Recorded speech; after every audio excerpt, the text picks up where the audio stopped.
Hello,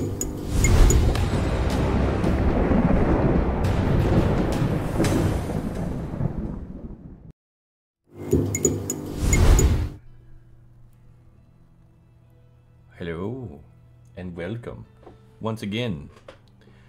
Good evening, everyone. Hello there, ladies and gentlemen. There's plenty of shade to go around out there. To our lovely chat. Let me get my stretch on. Oh yeah. Gotta loosen the muscles before I cast these deadly dice. Not a lot of a recap to give when we left off. Everything was falling apart. The world was ending. Well, not literally. We've already done that scenario. I mean, it felt like the world was ending with the group being split. Yeah, the group has fractured. At the very end. At the very end. The last moment. Very crucial moment. Some are lining up to leave. Some are lining up to serve, and some are lining up to fight. And as the violence and confusion and chaos rolls on, we dive back in to see where this will lead. In the second actual final episode of the Cairne Legacy / Sigil Confidential. Lining up to get served. I don't think we have a... there is not a death battle going off yet. So nobody has been officially served, but do not put it past this team. It could happen. And I love potatoes too. Anyway, without much further ado, we will dive right in. Unless anyone has any questions before we begin. Silence means yeah, I'm no. good to roll. Alright. When we left off, according to the initiative meter... Dance off, bro. Jimmy, I believe you are up. I believe you are correct. Planning a very simple turn here. I am, of course, currently in the in-between. Yes. And I blink back in at the top of my turn, so obviously that happens first. Okay. And from the description we received, the cog is capable of freezing the goddess in place. Mm-hmm. Correct. I blink back in, I snatch the cog back up off the ground, I activate it, and I blink out. And it was on the ground still. Nobody had picked it up. Refresh my memory. Still right there on the ground. Okay. Genesis tried to lean it against the water clock, so there's a little bit of cover from certain angles. Oh, that's right. You got slapped. Mm-hmm. I remember that. It was a love tap, though. It wasn't a nasty slap. It was hands off my Cheerios. So that's where it currently is. Okay. Will Jimmy be activating the cog? Yeah, that was what I said. I plan to. Okay. Ah, very nice. So... just said take the cog. My medication may still be kicking in. It'll take a minute. My goal here is, I'm hoping if I hit her with the cog, she can't follow me into the in-between, but I suppose we'll see. Okay. I do have one question. What's your question?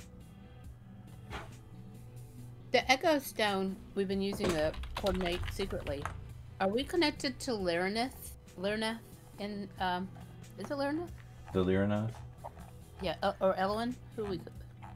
Yeah. Oh, Elwyn. Yeah. Oh, is Elwyn connected via the stone? Yes. Is she in Yes. there? I would assume so, Yeah. yes. Yeah. Yeah, the only person who's been kicked out so far is Az. Okay. Which he feels very hurt about. Bye. You'll feel more hurt pretty soon. That's a freaking good answer. Poor Az. So misunderstood. Am I able to feel the cog do something as I attempt to activate it? Are you? So you snatch up the cog as you blink in. Hang on, let me pull up Where's my girl here? There she is. Come on. Ooh, roll 20. Roll 20's rolling a little slow tonight. Okay. So,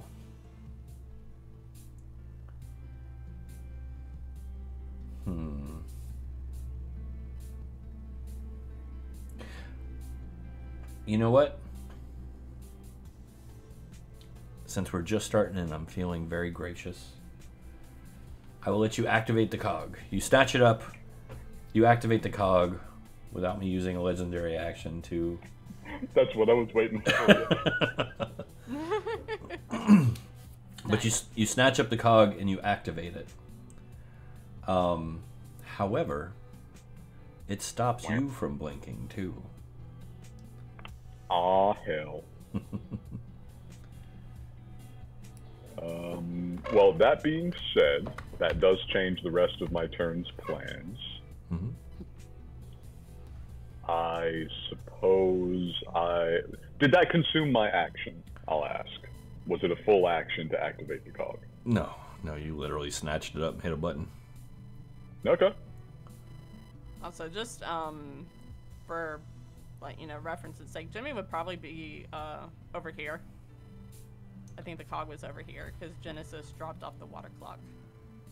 Oh yeah, well he's right here. We can move him down. Oh, I know. He blinked in, so he would have a little movement there. Yeah, I can move freely in the in-between. Yeah. In a way corresponding to real space. Or in the dreaming veil okay. in this particular instance. Yeah. So. Well, kind of real space. Semi-real. What would you like to do now that you're kind of like clicking it and trying to phase and going, oh, uh-oh. Oh no, I'm stuck. Well, there's more up here, right? The Lyrinath is still up here for one. I believe so, yeah. Unless, as you did put it down, right? Uh-huh. Okay, yeah, so it would Yeah, still I be gave there. it to her. I thought you just put it down. I think the only one she has in her hands is like the tears. Bowl. Yeah, that is. Yeah. That is the only Yeah. one she's actively holding. That it at her feet as an offering. Whether she picked it up or not yet, it's up to her. No, the only one she's holding is the bowl. Gotcha. Yoink. You gonna try and grab the Lyrinath too? Yeah, sure. Alright, are you gonna try and activate it? I think it's going to start getting pretty hard to hold all of these things. Can I? I'll ask you that. I'll let you activate it. That would end the turn, but I will let you activate it. Two Yeah, snatches, sure. two I will activations. activate it and use the rest of my movement, I suppose. Alright. So you activate it and immediately, like, everything comes into sharp focus for you. All the drifting veils of illusion that whirl and permeate this place fall away. It's like almost overwhelming. In fact, if you ever have looked into one of those magic eye posters, you know what I'm talking about? Yep. Remember the moment the where it first time where you like it worked and you were like, whoa.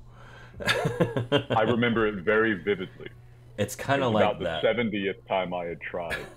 It's kind of like that. Everything just kind of shifts into place and becomes a little more solid. Okay. I remember this one was described as revealing her true form. I look at her. What do I see? You still see the powerful goddess. She wasn't projecting any illusions at present. However, give me a perception roll. Oh, I love those.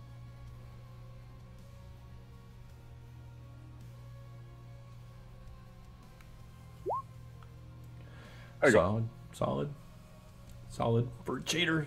Sorry. Looking beyond her at the strange floating anomalous head, that rises above the dais, her head, a bust of her. You notice that you can kind of see through it. And on the other side of it, Are you ready for this? You see a Hit me, prone, bro. emaciated, sleeping figure chained to the floor, naked from the waist up. An elderly looking man with a large beard. Yo.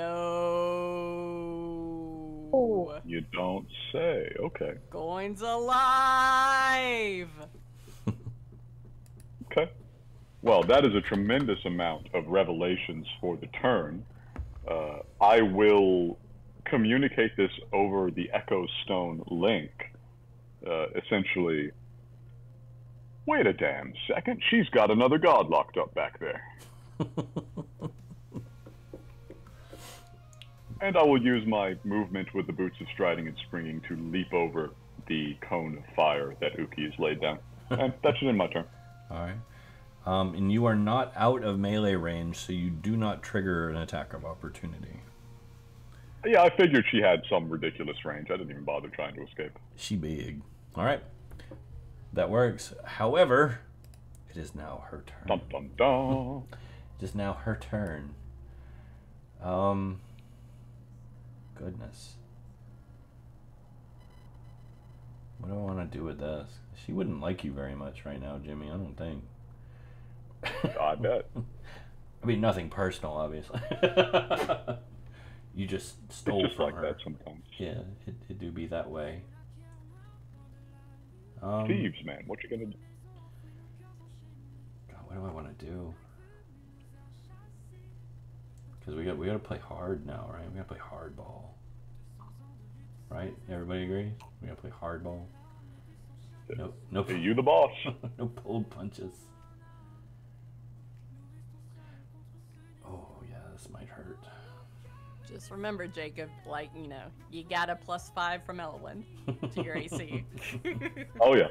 Oh yeah, I have definitely not forgotten that. That's great. Okay. I'm trying to work this out here. Bear with me. I gotta look something up here. So, man, I'm not going anywhere.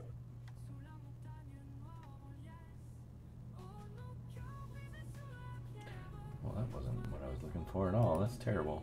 What kind of crap is that? Question. Yes. Is the Lyraneth activated for everyone or just for Jimmy? Because you said he sees. Everybody who is in the communication. Hey. Everybody who is in the communication, it will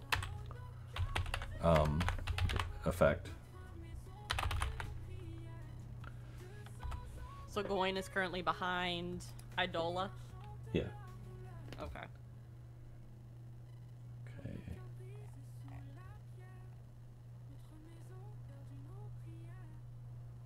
Okay. Oh, I'm gonna do this, Jimmy. I'm gonna do it. I'm gonna do it. I'm here, man. I'm gonna need a wisdom save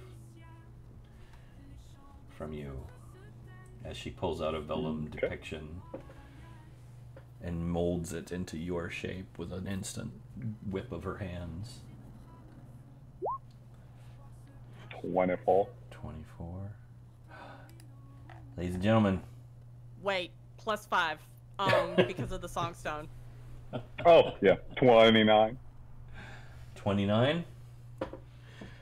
All right, are we ready? Yeah, I have rerolls, by the way, if it didn't make it. You can warn me in advance, I guess. Would you like to make a reroll? Did I not make it? You did not. Okay, yeah, I'll reroll. Oh my god. I guess this is 29. Will you take a 29? Unfortunately, the spell DC save is 30. I figured. Yeah, I'm chilling. Hit me. All right, give me a minute to read. What in the living shit?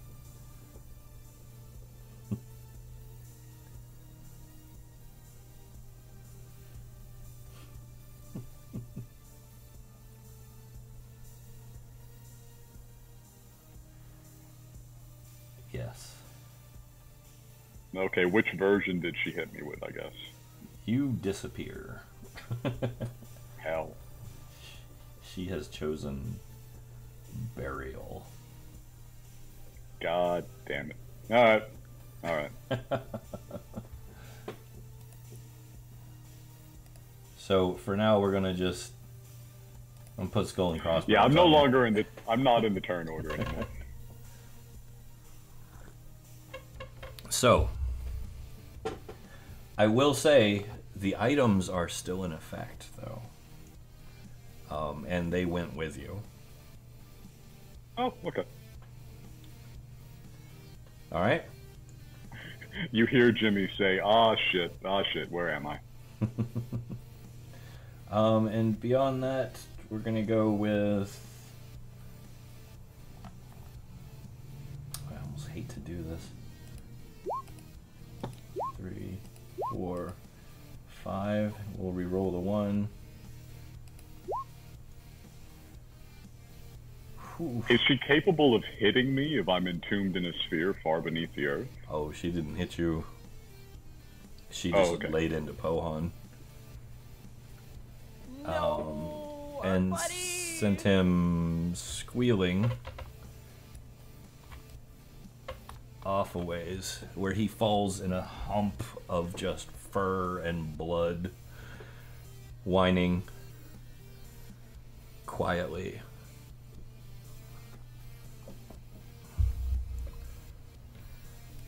He is hurt. All right, Saoirse, you're up. Okay, well, upon the revelation that Goyne is behind Idola, screw what Saoirse was going to do, which was try her trick again. Because we have a very powerful ally behind Idola that could, you know, set her straight.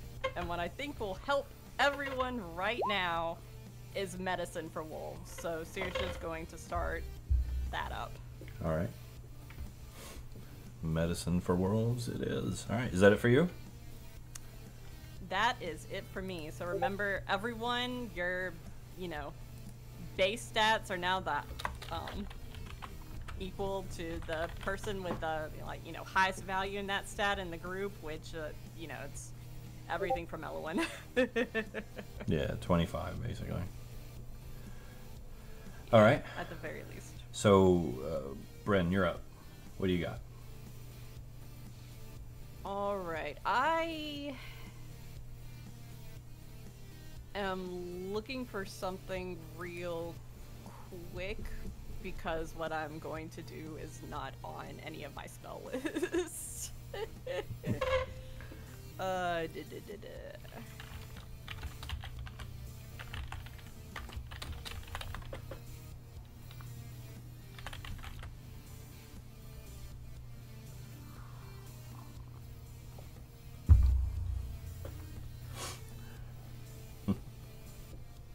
God, I swore what I want is on the sitar. Hold on, y'all.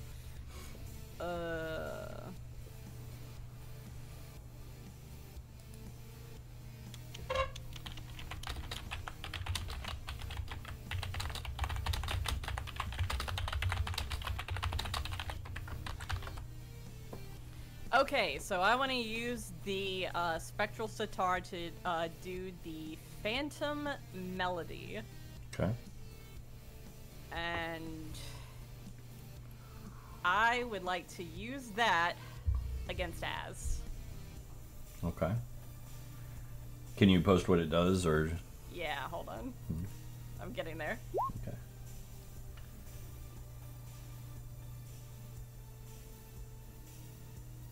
All right, just as. Wait. Never mind. I thought that was like the Arms of Hadar, or whatever that spell is. I want to grapple him, basically. Do you have something else that'll do that? I think it's in a certain something that she has not used yet. Okay.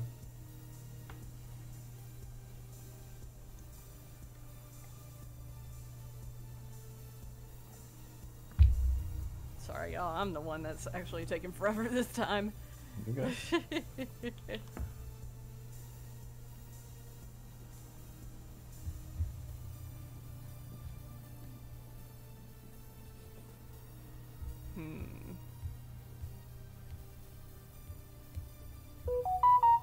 Actually, you know what? I'm gonna do something else instead. What's that? I never got to use this spell, so let's do Bestow Curse on Az, and I want to affect his artist ability. Okay. Counterspell. You're counterspelling? Yeah, what is this? Level 3? Yeah. Okay. I think that'll be an instant counter if I remember correctly. Yeah, well. Okay. So as a reaction, you counter it, protecting Az from the curse? Yeah. She has to cast successfully to do this, does she? Or No, because it's 3d3. It's level 3. Yeah. if it's an immediate thing that she just does automatically and he has to save against it, then I counterspell it. But if she has to cast to success, then I would Silvery Barbs. No, you would just counter it. Okay, I counter. Okay. All right. Spell is countered. Anything else for Bren? She's going to sneer at Istu, but and then after that, she's going to see if she gets. See what tail we get. Okay, cool. All right, that's her turn. Okay. All right. She's gonna step off to the side because she's hurt. Okay. Uki, you are up. Uki's going to communicate with the group via Echo Stone, including Ellen. Is that the right? Say it now. Elowen, yeah. Ellen. Okay. Did everyone see that? Elwyn.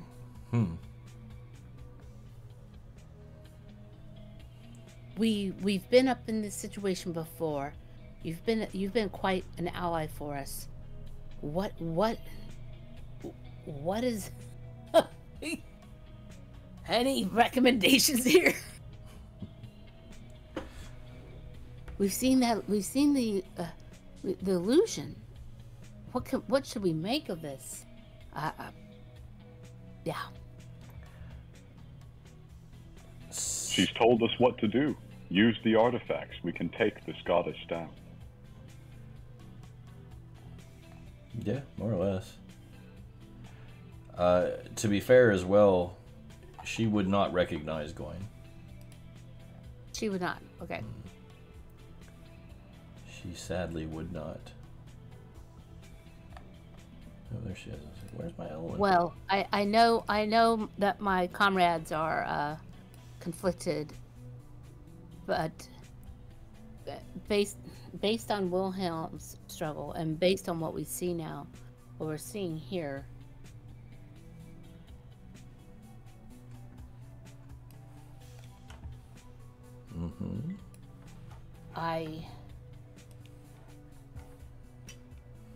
and she fires the Emberlock rifle At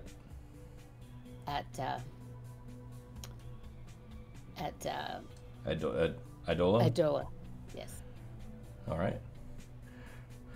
We'll roll to hit. O'Bannon.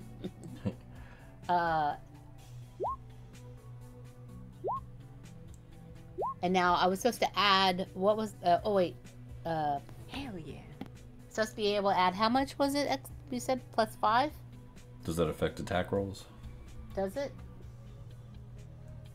It should. It really should. I mean, this is Uki we're talking about. I don't know. 1, 2, yeah. Does it affect attack rolls? I don't know. I don't know. Anyone? What was the ability again? What was the +5 ability that we had? Was that from, No, that's from the Songstone. That is for Saves. Yeah. saves. Oh, that's for save. Saves. Okay. So, does a 29 hit? 1, 2, 3, 4, you've already got the +7 too. So you, as you're normally known to do, famous for doing amongst your peers especially, you step up and just rapid fire the Emberlock rifle. Just going all out. But Idola like turns and kind of faces you right as you start kind of moving up to open fire on her, and she puts out one hand and just blocks every bullet. Like Darth Vader in Cloud City. Oh no. Oh well, at least I've distracted her. True. She doesn't grab your gun like Vader did, though, so you still have that. Oh, I'm sorry, I missed the last part because my thing kind of my browser went dark. Oh no, I just said she didn't grab your gun like Vader grabbed Han's gun. So. Okay, good. Because the last thing I said was, last thing I said was, I said, oh, at least I distracted her. Yeah. You know. Very good. Is that it for you, Uki? Yeah, that's it for me. And because also earlier I fired pitch, did it have an effect, or does she have to do a constitution? Or do a? Oh yeah, no, it's not affecting her at all. Yeah, I didn't think it was. Okay. All right. That's it. That brings us to Wilhelm, standing by the door, hearing the sounds of battle behind him. Wilhelm would like to leave. He's gonna try the door. All right, Wilhelm, are you stepping through the threshold? Yeah. Okay. There's no It does- here. Wilhelm. If nobody stops him. Saoirse will say, over the Echo Stone, Wilhelm, there's a man chained up behind Idola that could use our help. You were. There is no victory here. You are fighting for nothing. This is the goddess. She is the goddess of the world we live in now. As is our friend. There is nothing good here. Elowen is good here. Elowen is Elowen has the power of 2 gods in her right now.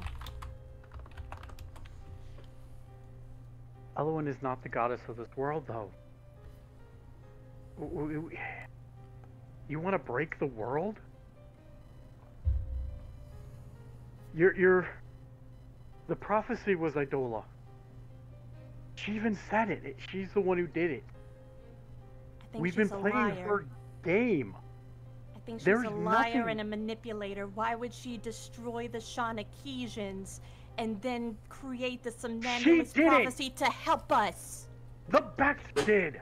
We did. All she did was prove how bad we are. She basically said her siblings' children were evil, and all we've done is prove her right. She has a mural on the floor celebrating my people's destruction. Why would she create the somnambulist prophecy to help us? She's a manipulator and a liar, just like she did to Volri, just like she did to the rest of the world, and just like I think she did to Az. Volri admitted, you saw the tower. Volri was too conceited to look. All all she did was show us truly how evil we are. And honestly, I have lived with the evil of the Beck.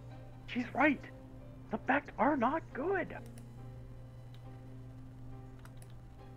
Even now, we're just attacking. Firing guns, trying to stab. She offered us a way out. And instead of taking it, we attacked. There is nothing here that's good at. And Wilhelm's walking out. Okay. Wilhelm, how many times have we been given false visions? Walking out. How many false visions have we been given? You're going to leave Az here? You might as well have left him chained up back in that cave. If you're not Wilhelm going to help steps get out of the unchained from the side. mental aspect. Okay. So Uki, as you're talking, Wilhelm turns away from you, which is gut-wrenching, seeing this longtime hero of everyone give up hope and walk out. As he does, the mists swirl around him and tendrils like fingers close around him, and what becomes a silhouette quickly fades to a shadow, quickly fades to a stain, and then is gone. Wilhelm disappears.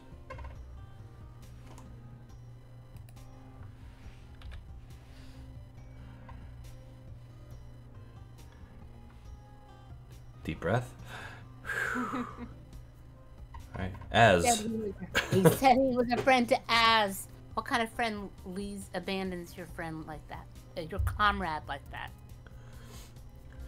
It's true. I don't understand. I don't understand this. He had some logic. He had some logic. Well, just the matter that I see logic now more, that it's like a veil has been lifted, not just to see behind this illusion, but also to see that so much of that why we're here has to do with the prophecies, and why at this moment would we, I mean, who has been showing us these false visions all along, trying to have us turn back? I am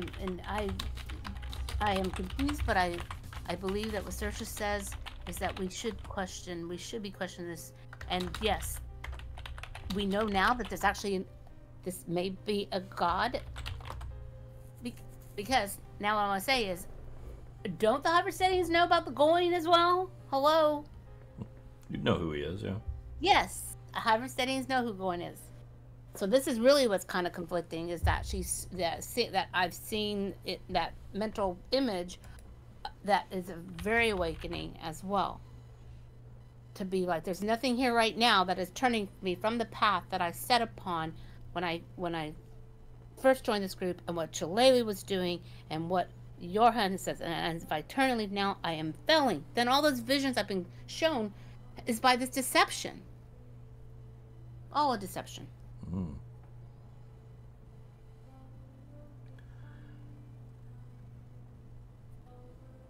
An understandable conundrum internally for anyone at this point.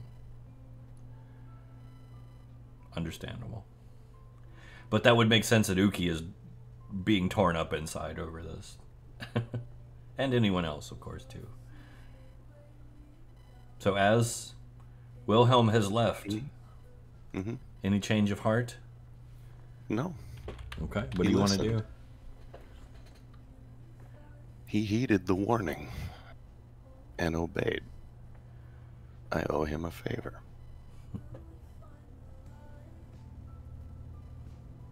So what do you want to do with your turn?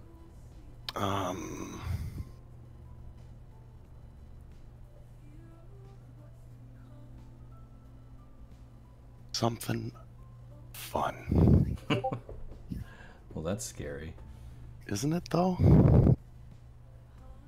He's like, let's see what we can put together. Ugh. Should I prepare my evil laugh, or maybe save that for later?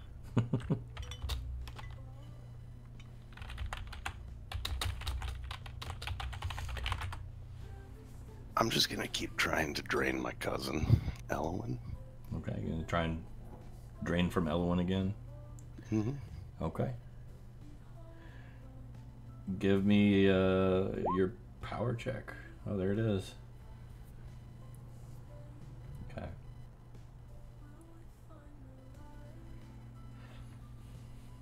Let me, Oh, you got something else? No. Oh.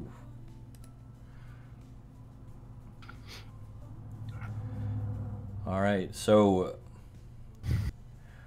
Are you touching her to do this? Are you like physically making contact to try and draw energy out of her?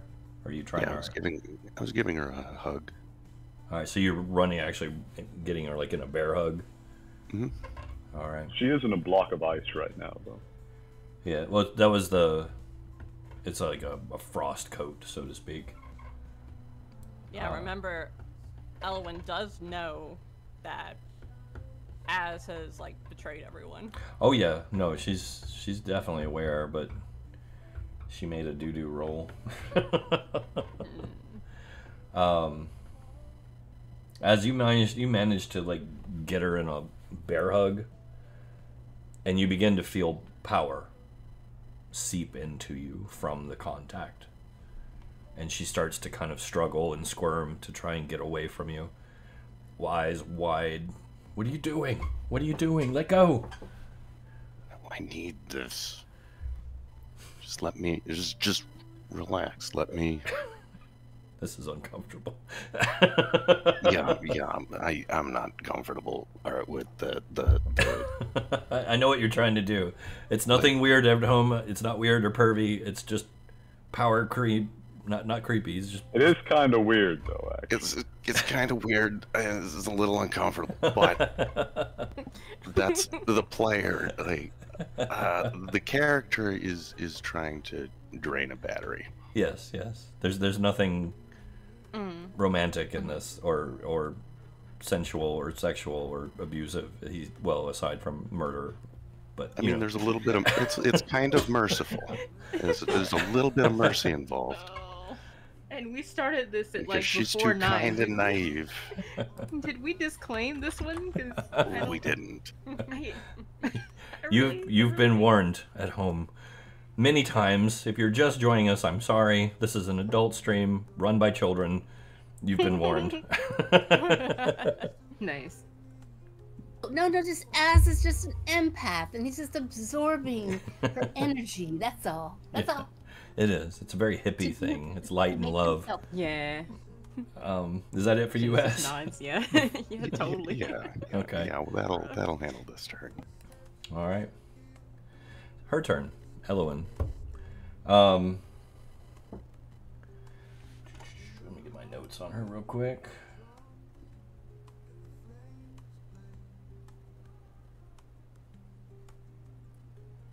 Okay.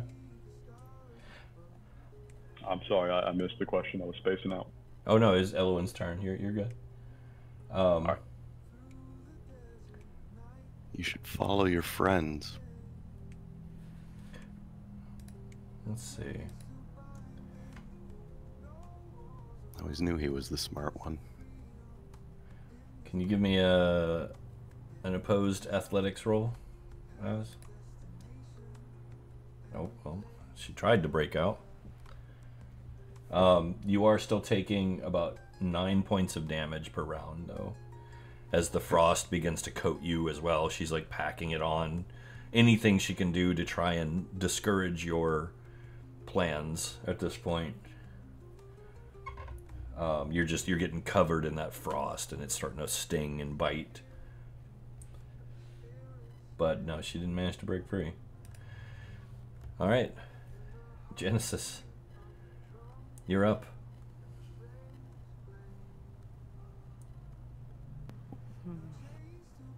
So, the water clock did absolutely nothing. Jimmy blipped into existence, grabbed the cog, pushed the button, and lit the Learnath up, right? Yeah. And then disappeared again. I tried to disappear, but then was stuck in this realm and then disappeared because Idola buried him. Like, is it a different disappearance, or is it the same sort of... It's different, yeah. Okay. I'm in I the would've seen a goddamn delay hole. where he... Okay. Jimmy, go down the hole. And then Pohan was, like, forcibly, like, thrown, or... No, she slapped him 5 times with those shadow tentacles. How far away is he? He's right next to you, practically.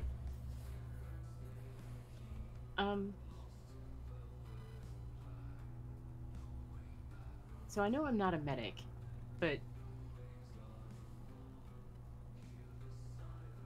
want to try to help him. I don't know. So I don't think Genesis could see that and then not try to help ease his suffering. you run up to him? Yes. Okay.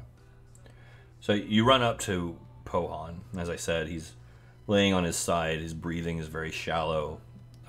He's bleeding profusely from several wounds. You can see some breaks along his ribs. One of his legs is hanging kind of limply. But what really gets you as you kind of turn his head to look at him, you notice that he looks like he's aged significantly.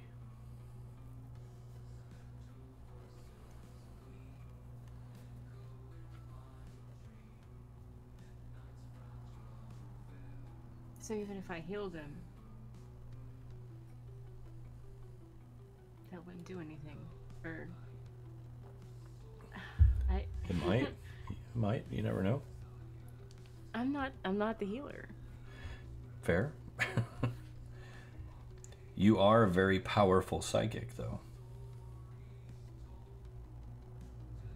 What's the read that I get from this? Like, is this a serious injury that he needs to like triage in order to improve? Because I know Pohan's like this magical being that I've never really seen before, like this mythical food dog. Well, this is Genesis, so she's not terribly familiar with food dogs, most likely, as far as lore. Oh no, like she knows next to nothing. She's just like.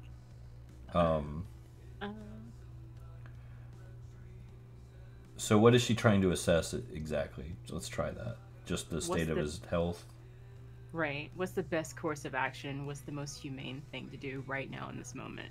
Okay. Because the power creep in me that would love to be more powerful would love to be like, oh, let me just have this dog's mind as a sidekick in my brain for a couple months, right?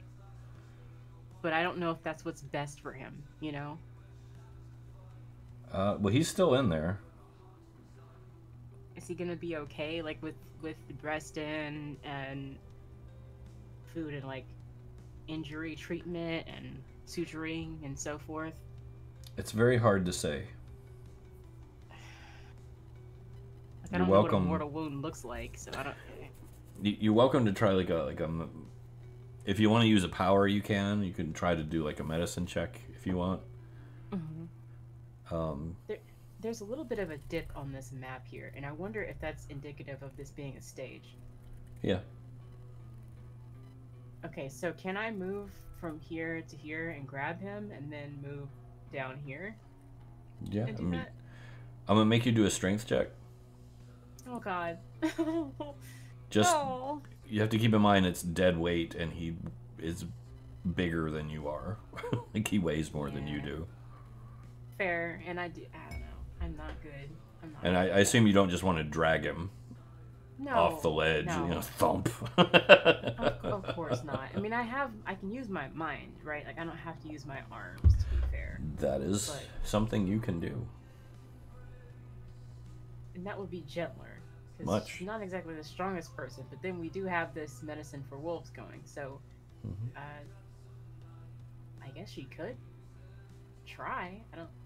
Yeah, you do have the +7 to your strength checks now, so. Yeah. You said check, right? Not save? Well, either, really. It's not different. Never mind. Yeah, okay. Oh. Don't roll a 1. Don't roll a 1. Do not roll a 1. Oh, why is that advantaged? It's okay. We'll just go with the first one. That's +7, though. 8 + 7, right? Yeah. Can we say I re-rolled and go with the second? It's up to you. The first one's enough. Okay, I want to be... Because all you're doing is moving them. It's not anything too crazy. I'm not really rolling the check to match it or beat the save or whatever the DC is. I'm rolling it to try to do my best in terms of the narrative because Okay. I don't want to drop him. You know? I mean, I'll let you. I'm just saying you will make it with the lesser roll. With So the you higher would don't give have me to more. waste your reroll if you don't want to. It's up to you. Okay. You're welcome was to. I was hoping that that would make it more of a smooth process. Like, No, it's not rough at all. Like you did good. okay. Okay, so I'll take the good boy over here and start trying to look at his injuries. Okay. So that'll pretty much be your turn, though, moving him, getting him kind of below the lip of the little riser there, and It's the most pointless move ever because I can totally tell from her height that she can still see over that. But it's just a matter of getting him out of like the range of fire of the the gun fire and the spells casting and all the stuff that's happening right now. There's a lot going on over there, and we want to get Pohan to safety before he gets hit again. If something happens, we can That's settle in fair. and kind of look at him. yeah, no, that's perfectly all right. Perfectly all right. All right. So you managed to drag him to potential safety, carefully without mussing him up worse. So we sit him down and we start giving him pats on the head and telling him he's a good boy and seeing what we can do here. Because we do have that potion from Jimmy's pack from before, and we're just going to see if there's anything that we can figure out in the space that we're examining him in this next round. You're gonna pour the potion down his throat? I mean, I don't know if that'll even help, but we're going to give it a shot. Something, Yeah. No. Which potion was it? How much does it heal? It's just like a regular healing potion. I mean, I'm not a medic. It I don't was know. finely aged, so I think it restored the full amount times 2. I think give him 16 hit points or something. Okay. Is he close to dying? Because I'm close to dying. Yeah, that actually brings him out of death save territory. Okay, I would do it then if I knew that immediately. Okay. So yeah, you pour the potion down his throat as your bonus action. Pohan kind of takes a couple deep breaths. You hear the bones crack, and he looks up at you. His eyes kind of squint thankfully, and the tail kind of weakly starts to wag a bit as he starts pushing himself up to his feet. You done good. I continue the head pats. All right. So is that it for Genesis? Yes. Okay. Istu.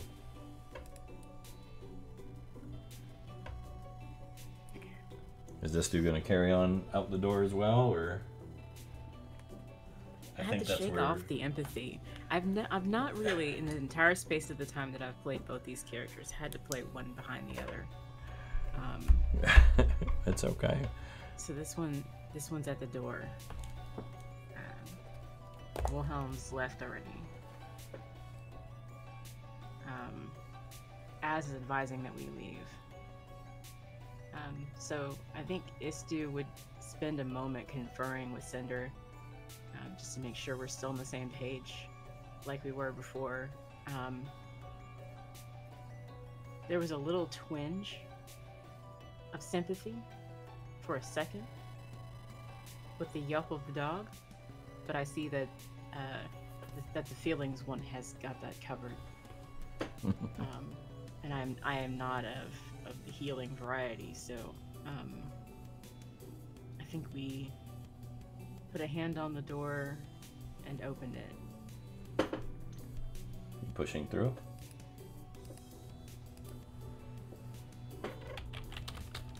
There's like a second where we're just like Is Istu shaking our having heads. second thoughts? Just for like a fraction of an instant, and then we pan our eyes over to the sneering Bren and then just step out the door.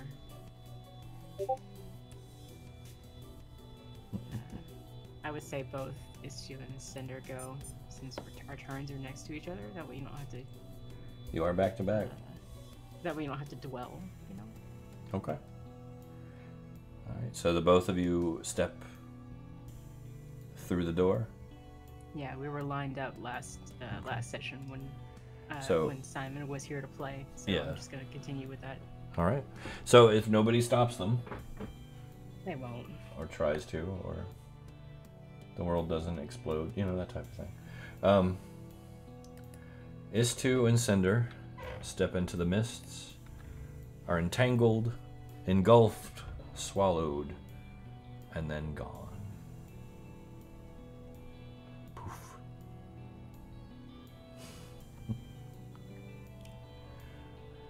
As people leave, I imagine they're being removed from the Echo Stone network. Oh yes, yeah, by far. They're too far away now. Out of its range, let's say. So now we're up to Pohan.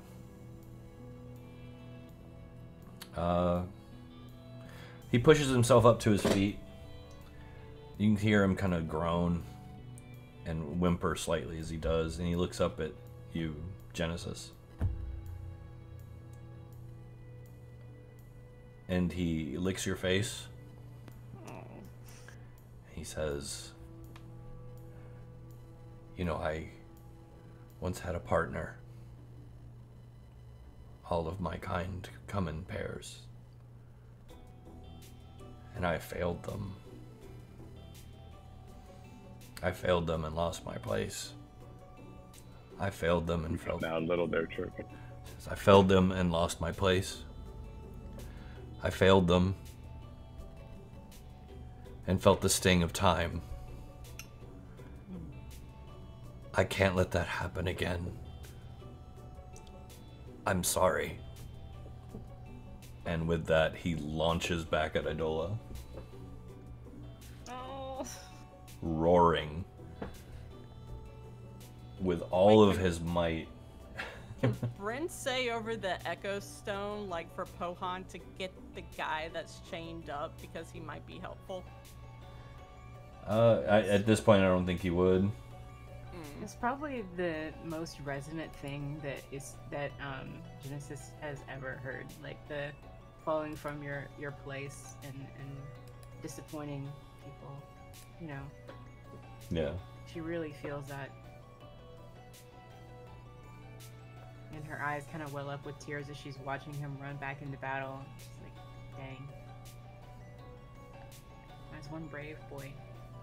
So he launches at Idola, and he claws, which just kind of deflects off of her gown. And he claws again with all his might, weakened as he is, and once again, it just deflects off of her gown. And then he, in his anger, in his rage, launches at Idola and latches onto her shoulder with his jaws and draws blood. Strangely, he draws blood, something you have not really seen happen to Idola. And she winces at the bite and looks down at him angrily as he just grips on Pitbull style.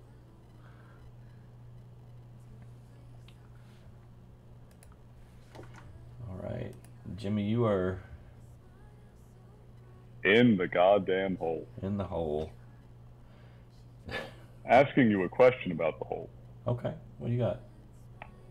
I noticed in the spell description it says that there is a condition that can be made, but I assume that doesn't mean it has to be made, and I doubt Idola would make one. Okay, what is the condition? That you're Essentially for my release. Uh-huh. There's a clause in the spell that it looks like the caster gets to determine Yeah. where the trapped person can be released in response to some action. I assume that's not actually mandatory. No, there is a condition. Oh, okay. There is a condition upon which you will be released. Do you want me to tell you what the condition is? You may, please. Surrender. Ah, I see. Yeah, that would make perfect sense, wouldn't it? Mm-hmm. Which you are welcome to do. That's always on the table. It's a pity that I broke the table in half, really. You are There is welcome no to surrender. table remaining. I reach out to Elowin, essentially. Okay. You definitely get a Over the sense that echoes, she's yeah. in trouble. Seems like you're in a bind, but is there any way you can spring me? she put me in the hole.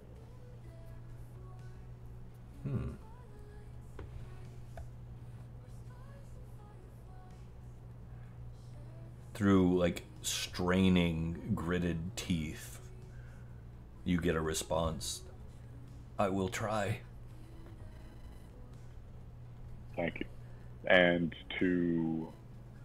well, I know it's Az attacking her, so I will not communicate with Genesis on this one. Okay. Because I know they're close.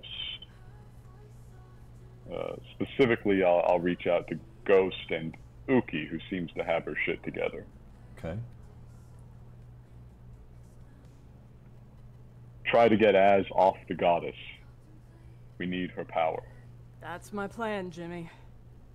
That's been my plan all along and what I've been trying to do, but I've been blocked out here, but the individual who's blocking me has left, so...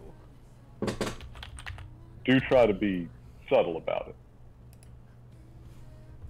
If possible. I do whatever. I guess that's Jimmy's turn. I can't really do much in the hole. Alright. Idola's turn.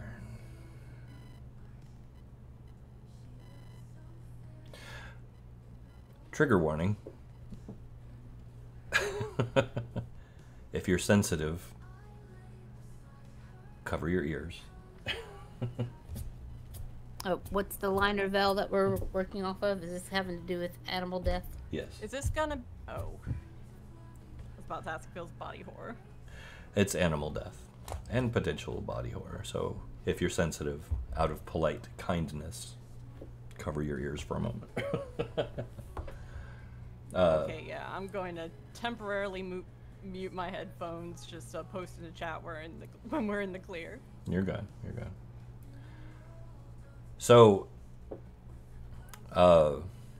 Idola angrily looks down at Pohan, latched onto her shoulder, bleeding, and reaches over and grabs him by the scruff, lifting him off of, tearing his teeth out of her, opening the wound slightly as she does, and angrily grabs him by scruff and hind quarters, twists and tears him in half, throwing each half into the wall of either side of the room.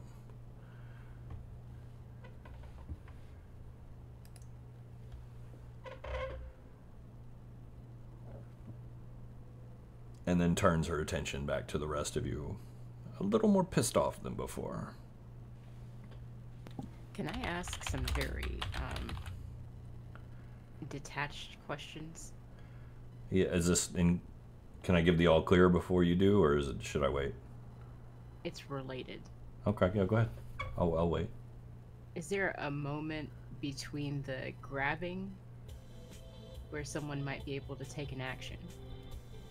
Only if you had a reaction that could potentially do something. Genesis's abilities are line of sight, and they're with the mind.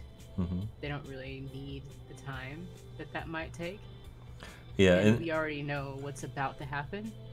It's more of a reaction thing. Like, how is your reaction time as you notice this is happening, and can you get past the shock and react? So I think you know what I'm gonna try to do here. What are you gonna try to do? Tell me. I don't have any way to save his body, but I do think I could save his mind. Are you gonna try and yank his brain? Well, his Yes. mind. Brain sounds a little too visceral. Yeah, mind, mental being. I'll give you a chance. It's gonna be difficult, but I'll give you a chance. Go ahead. Give me your ability roll. And tell me how many points you're gonna spend. Okay.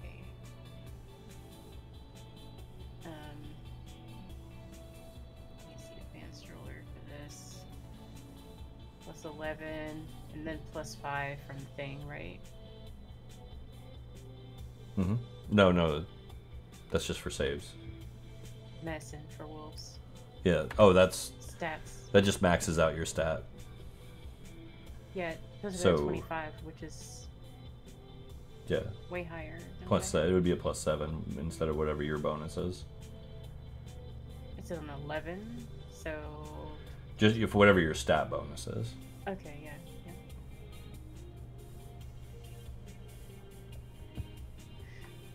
Oh boy. And how many points? I'm gonna try that one more time. That'll be the reroll, and we'll Okay. see. Yeah, go for it. Okay, that's a little better. And then we'll use 5. 5 points? Yeah. Okay, so a 34. You succeed. You pull an ancient celestial immortal foo dog's mind into your own at the moment just before he passes. Nice. Alright, so giving the all clear.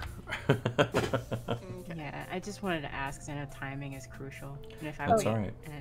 and it's happened, then it's over. That's alright. It is over. Oh, good. Okay, I thought the alert was going to be in Discord. Oh, sorry. No, I did it in Roll20 and in chat and sorry. Well, you're good. You're good. We're clear of the horror part. Pohan is no more physically.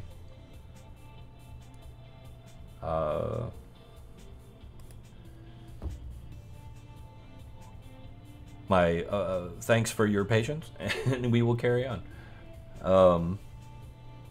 Saoirse, horrified as you might be, what would you like to do? Saoirse is going to continue playing medicine for wolves for all of her allies. Okay. Bryn. Bryn is going to cast the biggin. Big B's hand. Which hand are you using?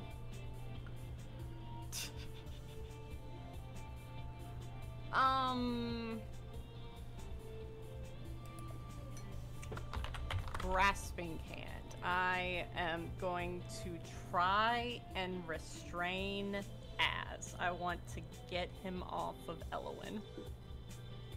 Okay. All right. It's a grapple check, so the hand's strength score is what?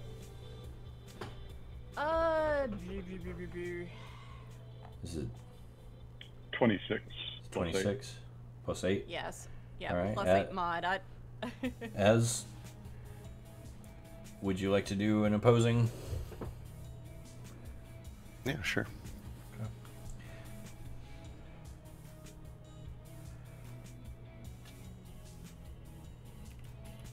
And then, Prim, I think you have to still make the grapple check too. Yeah, I do. Okay. So 22. Probably beat that, but. Hey! Az, Yo! did you just get beat? Almost. Almost. Uh-oh, explain. Yeah. He is an artist. Okay, that's pretty funny. So it is meet or beat though. So Limp across the line. that 1 point was just enough. God damn it. Wow. I'll have you know, I have literally never used this feature because it was tied to my patron. Yeah. That is wild, ladies and gentlemen. That is wild.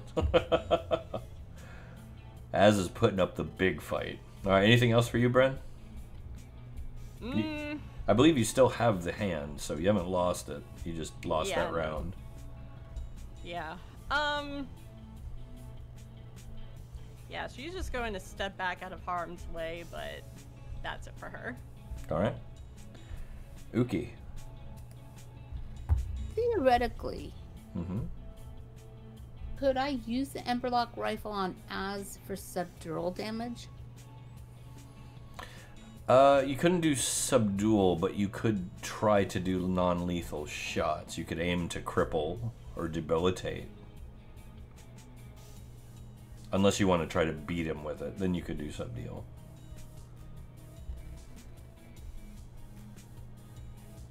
Which it's always an option if you want to try and pistol whip him or something. We haven't had a good pistol whipping in this game yet. Yeah, really. It's like. Yeah.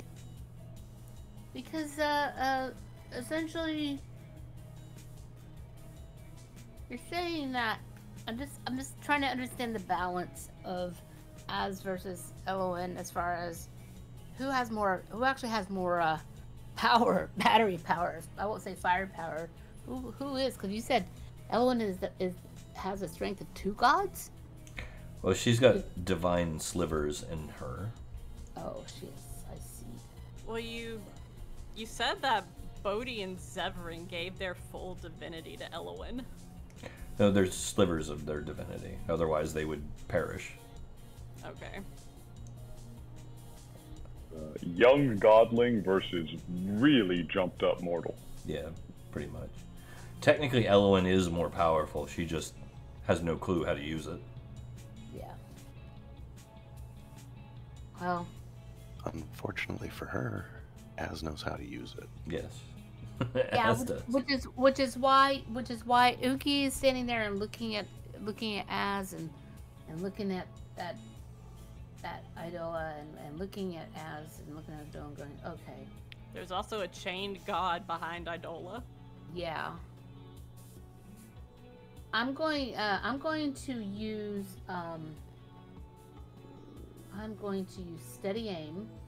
Mm-hmm. So I'm going to take careful aim.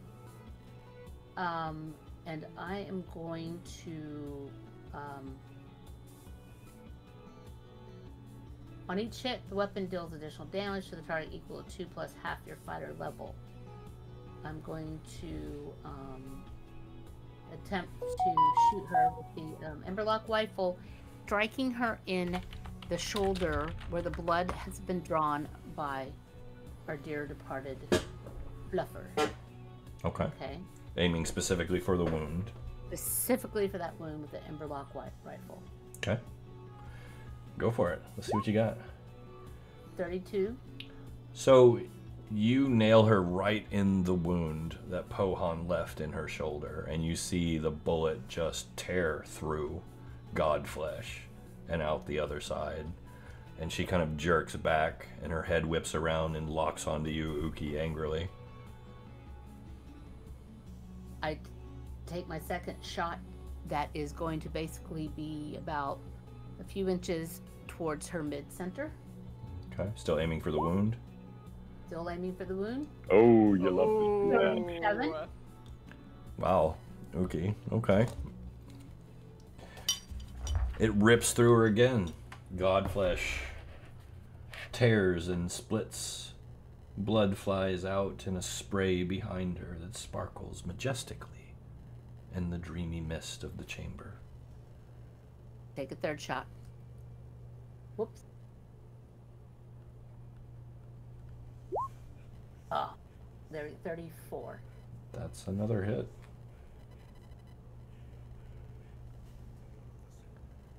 That is another hit. Look at all this damage you're doing all of a sudden. Uki's dangerous, guys. And I take my fourth shot. 32. Hey. This is true. And that is another hit. Hell yeah. And steady aim is actually adding that damage too. Oh yeah. So the damage needs to be, as I said, the steady aim is additional damage to the target equal to 2 plus half your fighter level. So that would be an extra 12 for each hit. On top of what's there? No, that's already calculated into the Is macros. it calculate? Oh, it is. It You've is. got You're right. you've You're got right. the feature checked. I got the feature checked. You're right. You're right. You've Oh. also got the Jimmy checked. Jimmy. So that's an extra D6 on all those. But it calculates that in there already. But it is calculated in there, but Jimmy's not in range. That's all right. That's all right. Jimmy. So, 178 points of damage from Uki. Good round. Yes, the applause is merited. Hell yeah. Hell yeah. That's good shit right there. Bam! Bam! Bam! Church, I bam. hope you don't have. Church, I hope I'm not causing you have to like get a rewrite to your book. No, it. Anything goes. You guys know anything goes. We sending him back to the presses. Let's go. Anything goes. Yeah. 178 damage from Uki, and she is pissed at you, Uki. Be prepared. We know where she's going after next round. Get 4. I'm 4, right? Or am I 5? I'm 4. I'm 4. Let me see. Nope, because I think did I do an action surge last time we were in here? Probably did, or the beginning of this. It's been so long. Most likely, yeah. Yeah, because my extra attack. No, that's right. That's my 4 right there. Okay, never mind. All done. Okay.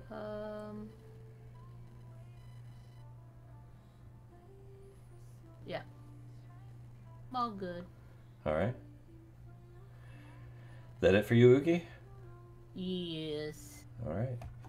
Az, you're up. All right. Does it seem to have been working? Does she seem weaker? Is the power balance shifting? It's hard to say. You are tapping the power from her, though. You can feel it coming into you. But this is kind of new. You've never directly tapped a goddess before for power. It feels great, though. I need Yeah. more. Yeah, no, I imagine. Very much. I want more.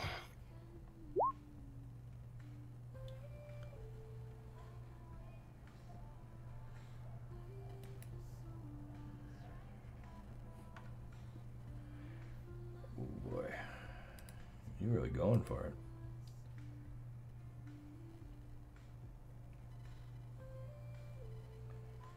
All right. So yeah, you continue to drain her, and she continues to struggle.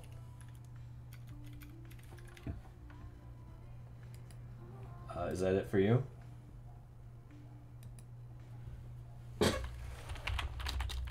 Az? Yeah, I think so. I think that's. Yeah, I think that's gonna take a whole round still. Yeah.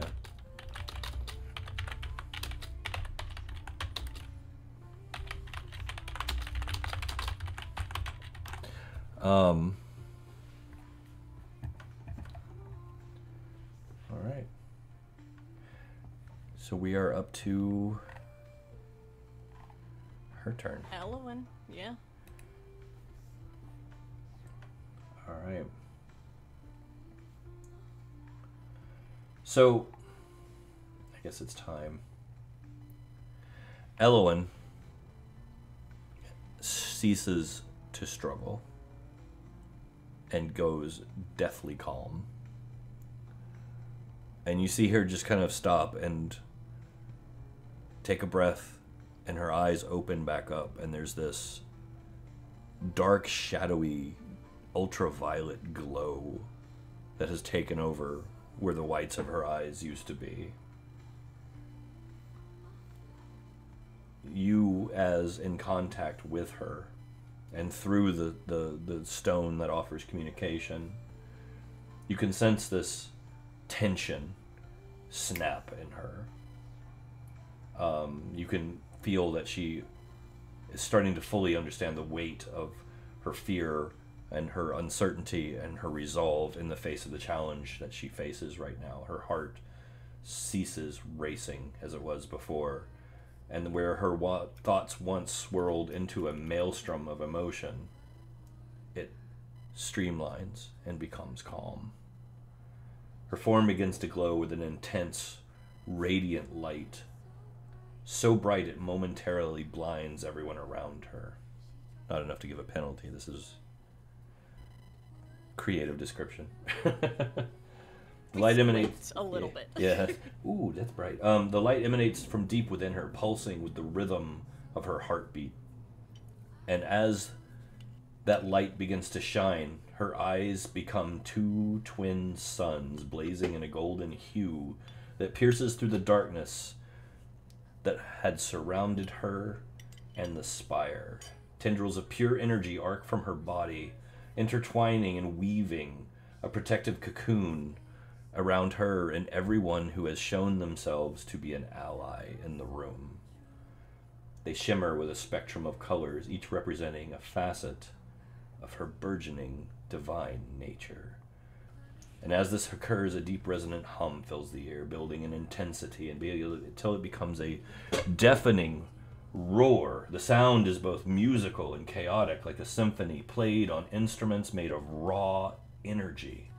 And amidst the cacophony, faint echoes of ancient divine voices can be heard, as if the spirits of the long dead and forgotten gods somehow are lending their power to Elowen's defense. The air around her becomes charged as if with static electricity, causing the hair on your arms to stand on end and your skin to tingle. And the ground beneath your feet and Az's feet trembles and cracks, unable to withstand the sheer force of her divine building outburst. As you standing close to her feel a surge of both warmth and vitality coming off of her, as if her power is bolstering her very spirit and the spirits of her allies. The scent of fresh rain and blooming flowers and fresh snow permeates the air in a swirling, mingling whirlwind of olfactory overwhelmingness, mingling with the acrid tone of ozone.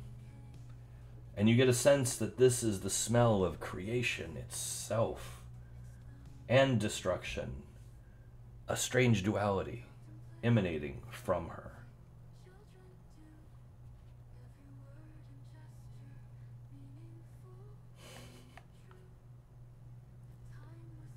As you suddenly feel worried, for one of the first times in a very long time, seeing this happening, you feel the power still coming into you, but it's overwhelming you now, as if there's just an unending source there that you're not sure you can maintain. You feel like you just stuck your finger in a light socket. I can control it. I have to. Okay, so I'm you get a feeling that something big is about to happen. So I'm going to leave her there as she builds up and all of this is happening throughout the room. Genesis. Hold on, real quick. Is this protective cocoon that's wrapping around all of her allies in the room, can we move with it on? It's not stopping you. Okay, cool. Had to ask. Mm-hmm. Real quick. Okay.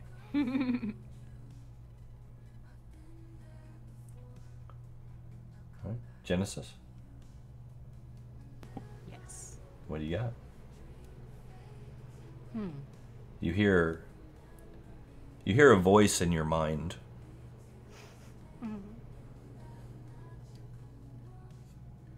This is it. This is the moment. This is your moment. This is all of your moments. You can't falter now. You can do this. Don't give up. I'm with you.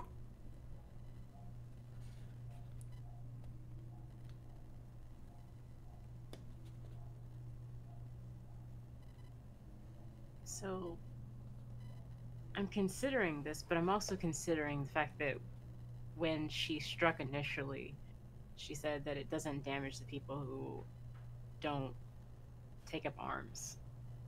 Right. Mm-hmm.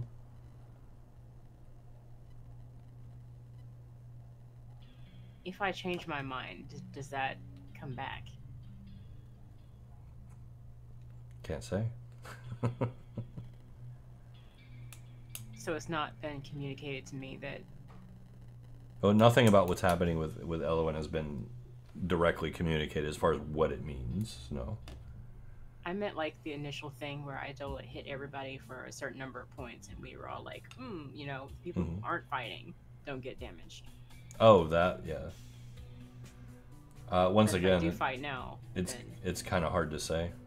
You imagine if you turn against Idola, you're going to turn against Idola, and if you turn against Elowen, you're going to turn against Elowen. It'll become apparent very quickly whose side you're on, depending on your actions. But this is your moment of choice, I guess. Moment of truth, if you decide to take it. Well, Genesis has always known what side she's on. So we're just going to take steps to continue doing exactly what we've always done. And that's help Az maintain the flow of power. We had this similar situation when we tried to siphon from Shah, you know, from Sinufe. From the corpses. Right. And even that was enough to almost rip reality open. And we have experience with maintaining the integrity of this dimension, right? Mm-hmm. So that's what we're going to put our efforts towards. Okay. I don't think Pohan was there for that, but I would be kind of sharing with him the fact that if this goes badly, it could go badly in a lot of ways, and we don't want anyone to be hurt in this process. Okay. So you're going to try to stabilize as he siphons. Yes. Okay. You sense disappointment from Pohan. I know, but you gotta give the story time to play out, my guy. You have not been here in these discussions with us. Like, we I have to believe in something, and right now I'm choosing to believe in Az. This is what I Might be died the for. wrong call, sure. And I've made the wrong call before. This is but I'm what not I gonna died go. for? I'm not gonna go bite her. I'm not. Oh, the torment. I'm sorry.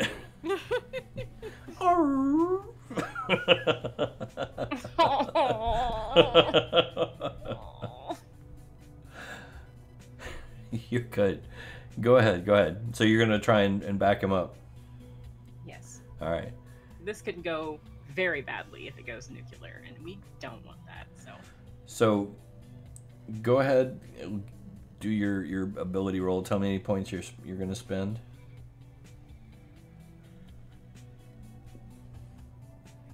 Wait. Are you doing the thing he specifically told you not to do once we got in here? Huh? Wait, what? She's backing Az up. Yeah. Oh, okay. She's trying to help Yeah, stabilize him from the power Oh, draw. okay. I'm over here. Okay. No, that's cool. That's cool. You're awesome. You're the best. I owe you 2 favors if we make it through this. I told you we should have done that one together. We could have gotten it. All right. Let's get your roll. Let's see what you got. 26.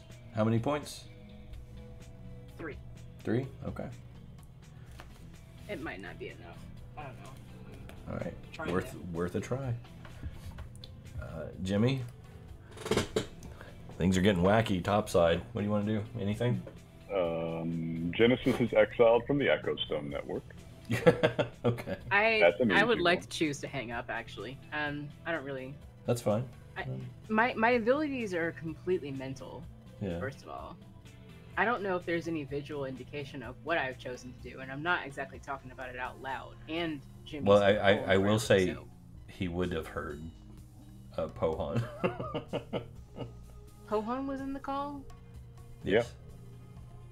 And that transfers? His brain is still active. It's just inside yours. Hohan's disappointment would have. Okay. Yeah. Yeah, whatever. You can still cut off communication either way. It's fine. I'll cut it. I'll cut it. That's fine. Yeah. So, anything from you, Jimmy? Am I still in the hole? Yes. Would you like to surrender? No. Okay.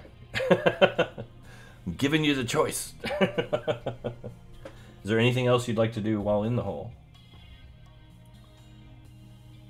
You know, I asked my people on the ground what of them remain for status update.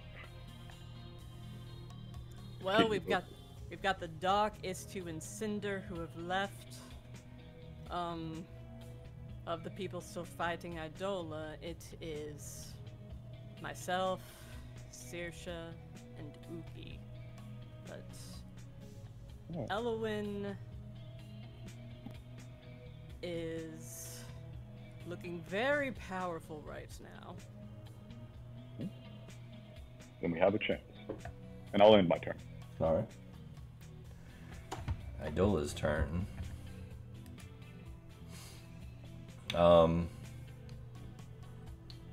She sees what's going on with Elowin, and she's looking at between from Elowin and Uki right now, basically.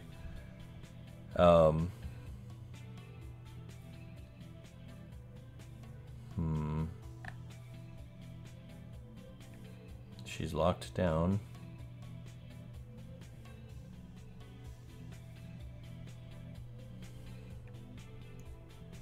That wouldn't do anything at all.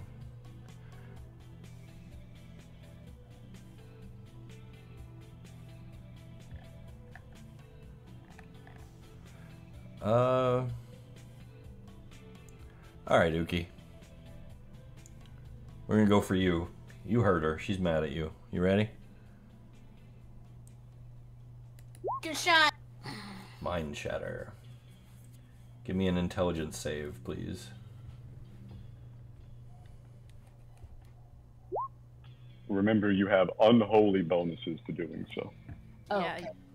you I got have the +5 from Saoirse. Then of course the Benison for Wolves bonus. Yeah, Is- that's +7, +5 right there. The total. +7 +5. So So it should be 20, Hell yeah. 26. 25. Yeah. Uki hella Nope. smart. It was a DC 30 though. Wait. If I have the wolf thing, then shouldn't it be 25? It's 1d20 +7 +5. I think is what Unless you you had have total. any other int save bonuses. Yeah. So it would be 20 plus. Wouldn't it be? Wait. Yeah, because that's 1d20 +7 +5 is what you have there. Oh, that's what that is right there. Oh, I sure. And I think I used my. Indomitable. Yeah, I did. All right. So that's a. Keep trying to add my. I'm trying to make it be bigger. Bigger. Bigger, make it bigger. Isn't there something? Pull something. Wait, what's in this bag of tricks that I had from? Was it Rat? Hell yeah! Wait Hell a yeah! The minute. bag of tricks were Got this bag of tricks. What's inside this bag of tricks? Is there anything that can help you in that bag of tricks? I'm gonna start pulling it out. You don't Come know. on, Karen. Are Come we- on, help me. Are we just pulling random stuff out? Is that what Oh yeah, we're pulling random stuff. I'm Oh, like, this we're is gonna be pulling- fun. Let me get the table. Oh. Yeah. I'm just pulling stuff out because I was told, hold on to this. You don't know it could be in this, All Oh, right. no. Hell yeah! Hell yeah! Oh, I'm so stoked for this. Oh my god. Roll a d20. Okay, I will. Also worth noting, you have 2 uses for long rest of your Indomitable. 17. 17. 19. Oh yeah, Snacks. Did you use both of your Oh! Indomitables? Yeah, actually, well, okay, there's my 17, but no, I didn't use both of them. I only used one. I think a 17 would sneak her over the line there, Church. Is that the second Indomitable roll? That was this is straight D20 for the chart for what's in my bag. Oh, okay. So that wasn't okay. But I guess I could run. I'm nervous about doing the second Indomitable, but I'm gonna YOLO. It's a vial of acid. Knowing Rat, probably lysergic. Acid is in air quotes on the sheet. Yeah. So Wait, it would help if I actually rolled the right thing. So I'm just going to go ahead and go.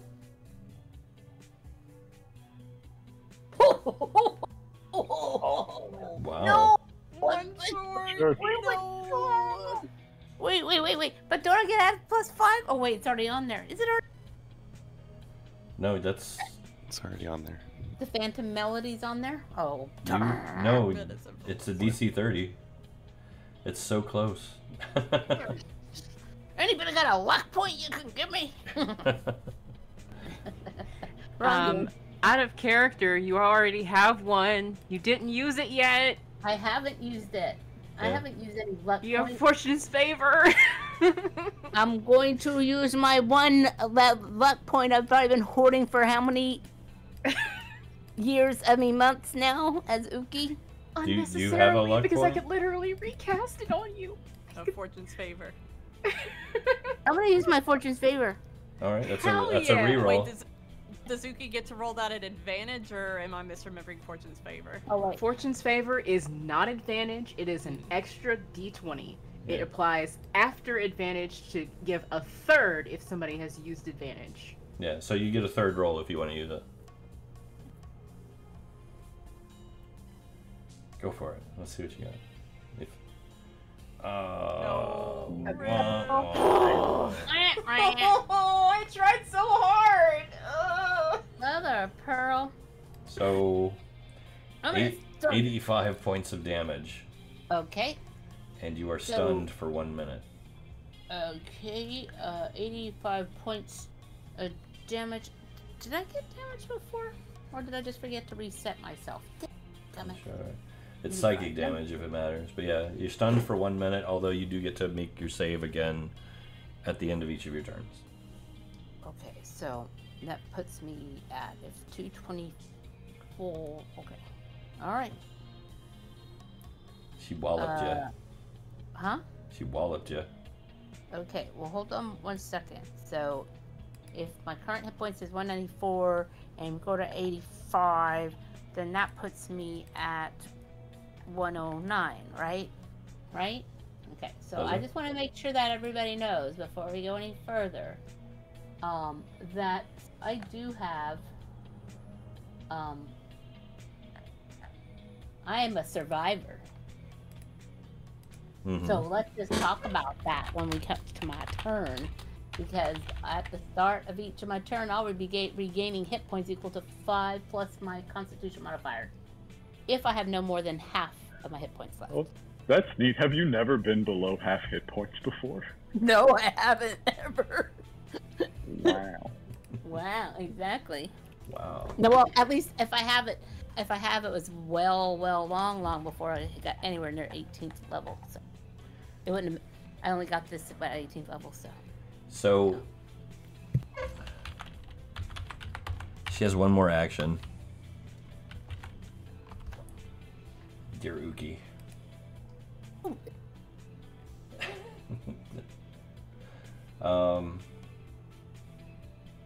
You're stunned. So I believe you make this dex save at disadvantage. Is that right? Let me check. Pull my conditions sheet here. Actually, automatically fails strength and dex saves. Okay. Okay. So this is gonna be mean. I apologize, Uki, for I'm not trying to be mean. But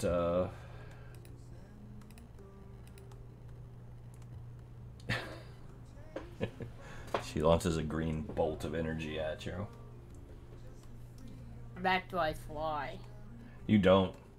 Okay. It rips you, like your armor is in tatters after this hits you. I assume you're still alive. How many points of damage did this give me? Was it?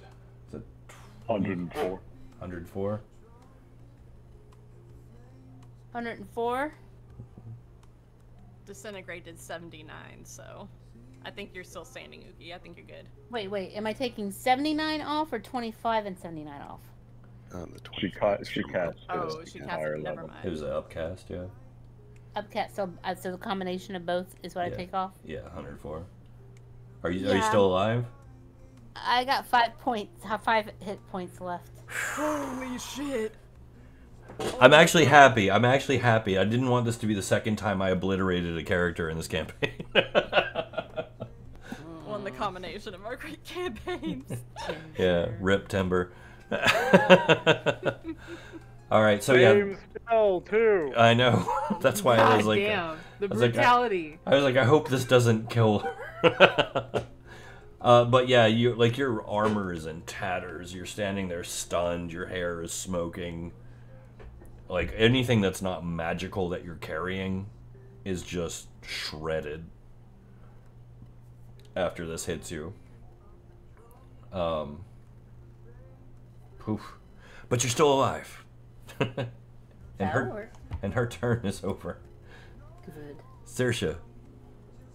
Okay, so where is going? Like, I know he's like, behind Idola's sort of bus, but like, okay. So, let me measure that out. Can I can't dash continue playing Medicine for Wolves at the same time, can I? Oh, that would be difficult. Yeah. Okay, so Saoirse is going to continue playing Medicine for Wolves, and she is going to start, like, moving to get to Goyne. I don't know if she knows it's Goyne at this point, but I don't know. I feel like Saoirse would, like, That's have fine. some sort of feeling that, like, hey, this is important. It's fine. That's her turn. Okay. Bryn. All right, we're going to try Big B's hand again, except this time I am going to use Forceful Hand. I'm just gonna put in chat again. Sorry for the wall, but Forceful Hand is the hand attempts to push a creature within 5 feet of it in a direction you choose. Okay. Make a check with the hand's strength contested by the athletics of the target. If medium or smaller, I have advantage. That's true. So, All if I right. succeed, the hand pushes the target up to 5 feet. Let's Plus do the it. number of feet equal to 5 plaster. Yeah, Let's do obviously it. going for Az. Yeah. No, you're good. Let's go. Let's get your contested roll in there too. Okay. Athletics.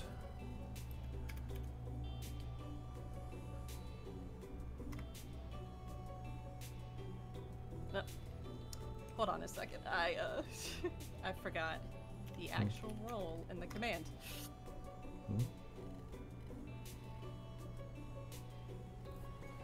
Oh shit! Wow.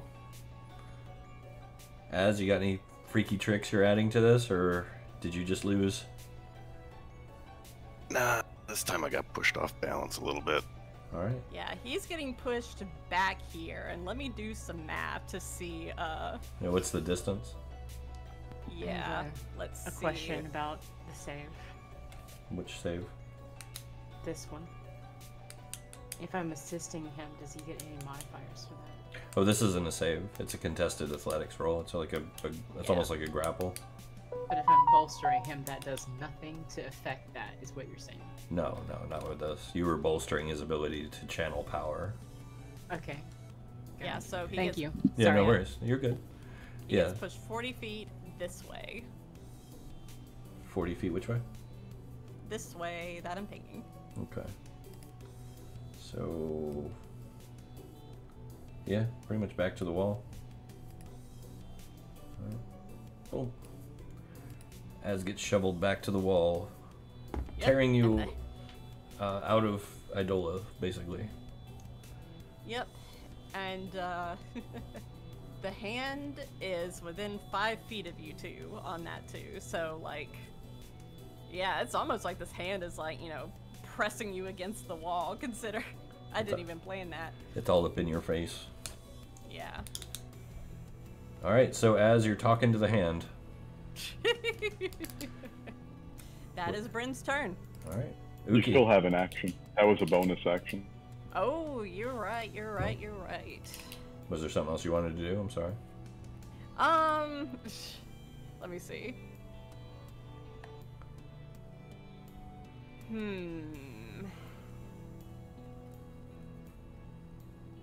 Let's see if there's anything I can do.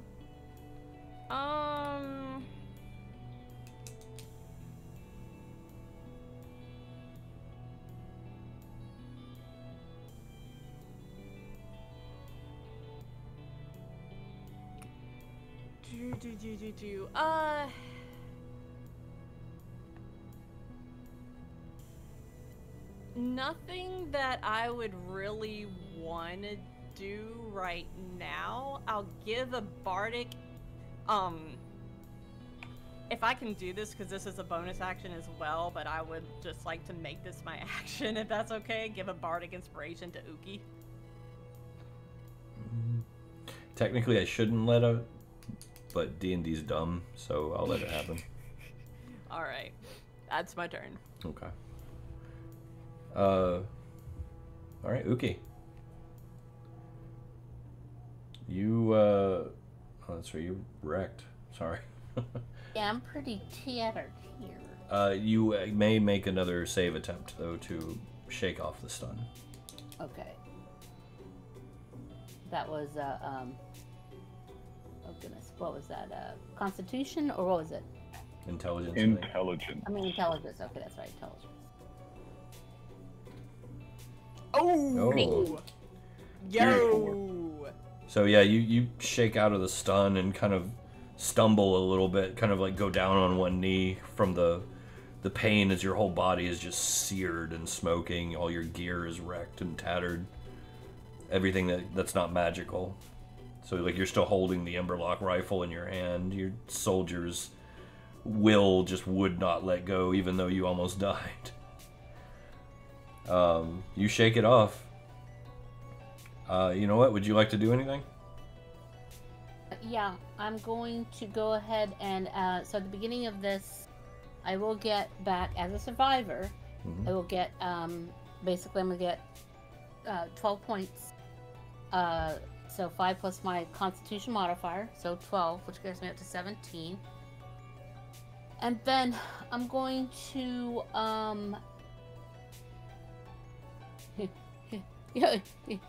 wait till you hello. You live. Oh wait. You only live twice. No, I'm going to go ahead and utilize just second wind and draw upon my limited wall of stamina. So I can use a bonus action to regain hit points equal to 1d10 plus my fighter level. All right. So I'm going to do a 1d10. So I get 8 plus my fire level, 28. Solid. So that gets me back up to essentially what gets me back up to 45 hit points. Still in And it. I'm going to move back over here and just go, Az, what the?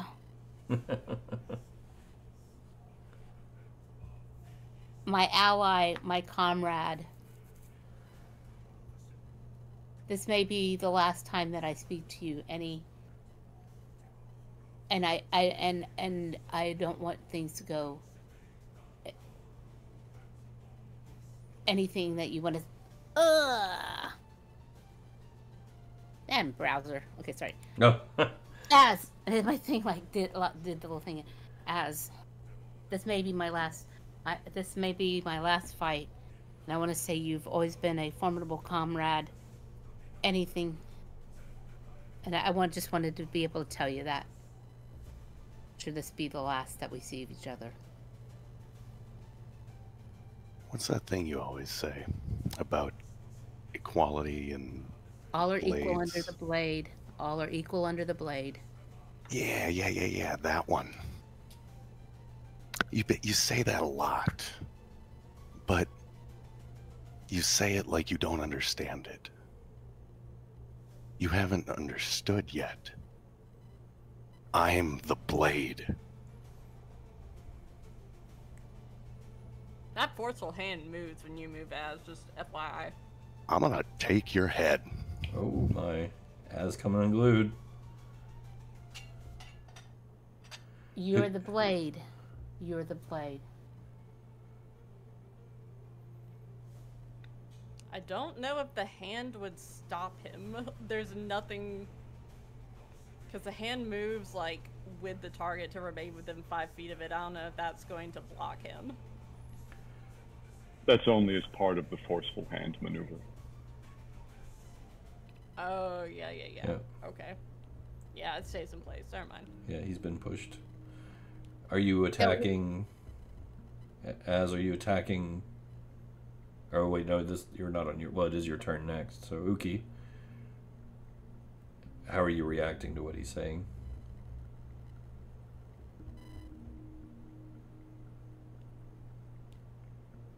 This is a side of Az you're kind of new.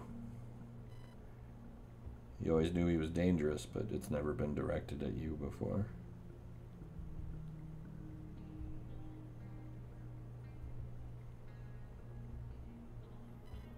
I hear you, and I understand. Do what you must. The prophecy has been fulfilled, hasn't it? And her hands are down. She is not in a defensive or offensive at that. She's not defeated, but she is accepting the fate.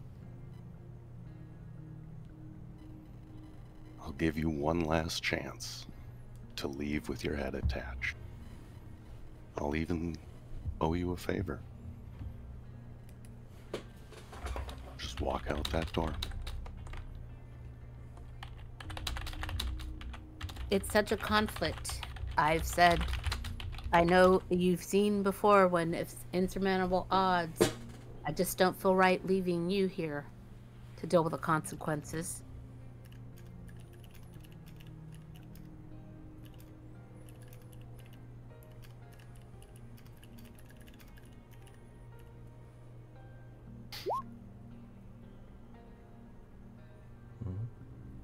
But I feel that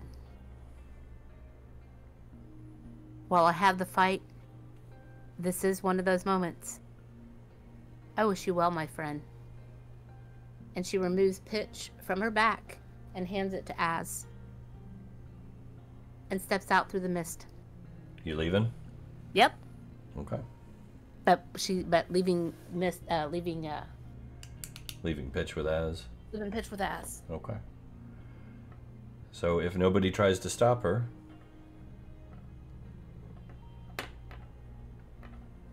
Uki steps.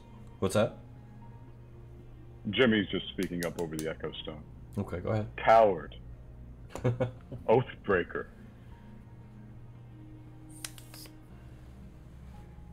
Is that enough to sway you, Uki?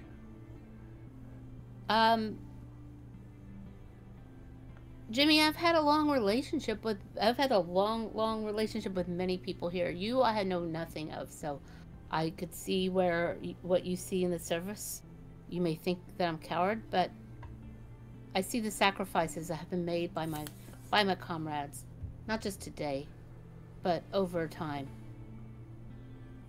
And if Wilhelm, one of the most trusted companion, voice of diplomacy and such, felt it was time to leave, then perhaps I should heed, because there's something else at play here, and these are insurmountable odds. Then be off with you. Live a long life. I don't intend on living a long life.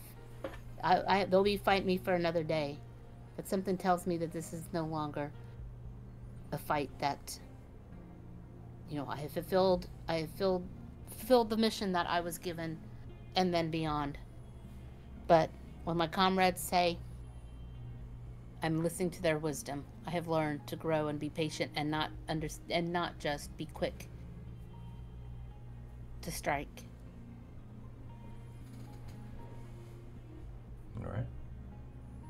And Yuki steps. For sure? Just making sure. Uki steps. All right. You step into the mist, become a shadow, then a stain, and then you are gone. Poof. Az. Mm-hmm. Your turn. All right.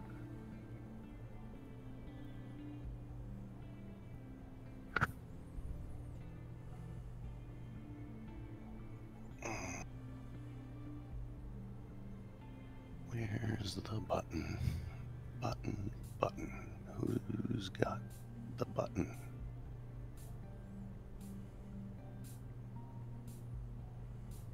There it is.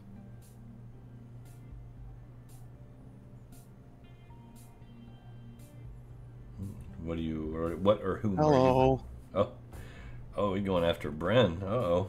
Didn't like the hand. All right. It has officially become PvP. Hardcore. What are we doing? I think it was PvP when someone bestowed curse. That was Oh. probably the moment. Well, no, I think Not it this. happened before that, honestly. Yeah, I mean, if we're being real, but this session. Yeah. It No, it's began all with good. that. It's all good. You know, just to be accurate. Go ahead. Az, get your rolls. Let's just allow those. All right. So as you lash out, no pun intended. I'm back. So as lashes out at Ghost, with what looks like would most likely be a pretty heavy hit. Yeah, and that takes her to 0. Church has something happening at present. Yeah. Oh, I okay. was gonna say the tendrils of energy that Elowen put out amongst her allies tighten and block and deflect the incoming attack with a bright shimmering light. Hey. But then the barrier does disappear. It blocks the one hit and then is gone.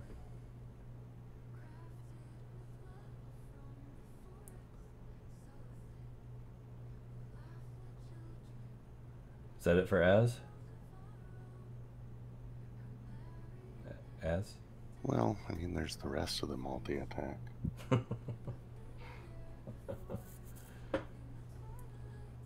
All right. Well, what are you doing?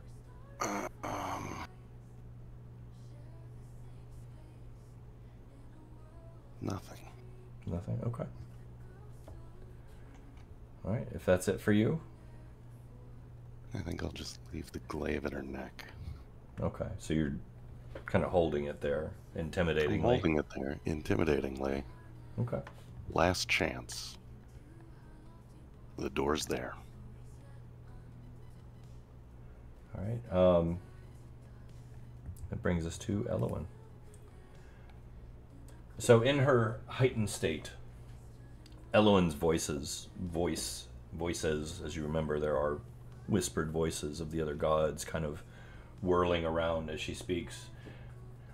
She issues out her own voice mingled with theirs, and uniquely, her voice now carries this weight of divine authority. You can feel her words resonate with undeniable power. compelling you to hear her. Those of you who still allied with her, find yourselves strengthened, gaining an additional +1 to any ability that or save that you have. Thank you. Az and Genesis, you both are overcome with a shaking sense of fear from the sound of her voice. You can feel your own will kind of starting to bend a little. It's not enough to give you penalties just yet, but you can feel it, like you're starting to wonder, where this is going to go at this point. And as she speaks and says, "This ends," You're roboting. she says, "This ends now. I will tolerate. There we go. I will tolerate no more." And where is it? A raw energy arcs out from around Elowen's body, creating a bubble that encompasses the room. And within this bubble, all allies now move with superhuman speed, while enemies are slowed to half. So you're both affected with the effects of haste if you're allied, and slow if you're not.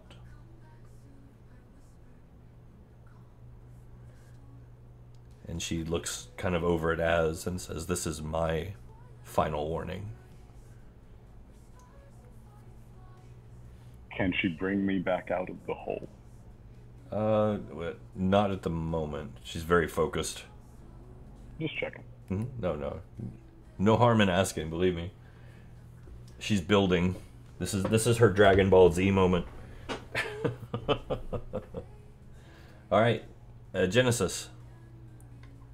You feel time slow around you. You feel like you're moving through mud. I'm moving? Well, I mean, when you move, you feel like you're moving through mud.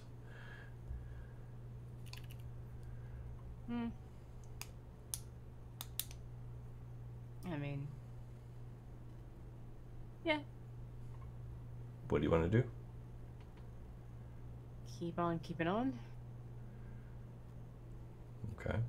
And maybe nudge Az a little bit to get back to the point. Okay. Is that it? That's it. All right. Jimmy?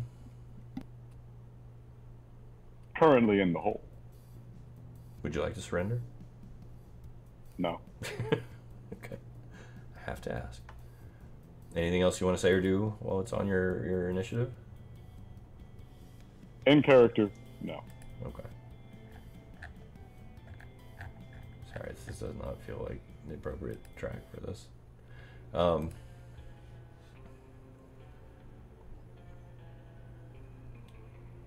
Okay.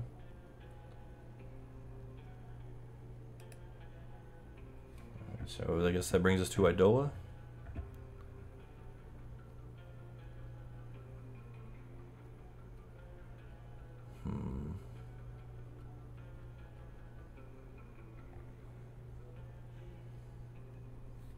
I think it's time. Idola's gonna step behind the veil. Through it, I should say. Is Idola not locked in place by the effects of the gear? From using her abilities to port around, yes. She took a step. Just had to check. Yeah, no, you're good. No, she just took a step, that's all.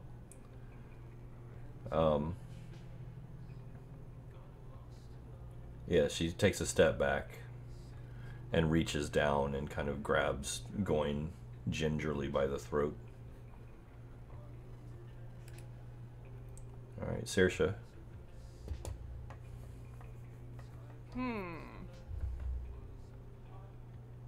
What does it look like Goyne's or what does it look like she's about to do with Goyne? Like, anything? You're not really sure. Strangle him to death and consume his power. Potentially, yeah.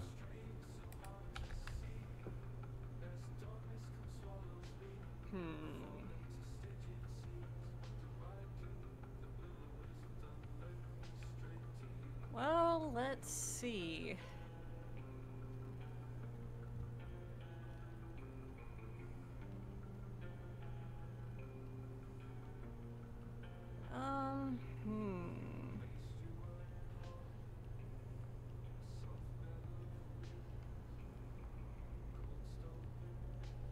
And he's still in chains, isn't he? Mm-hmm.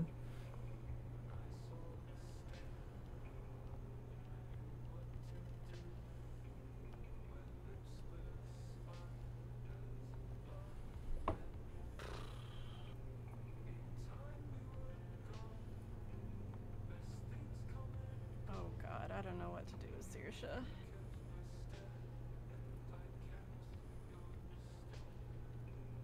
Because she was going back there specifically to try and rescue Goyne, so... You are a level 20 musician. It's true. You know, I would like to use the power of music to send out a vibrational energy powerful enough that I want to try and shatter his chains. Okay. We can definitely try that. Yeah, give me your ability roll. And let me know if you want to spend any. I mean, we never used, like, PowerPoints for the musician, but I mean, like, if we want to, like, you know, do that Typically, on the fly as many right as you now. have. It's as many as you have levels. Yep. Okay. As many as I have levels. I'll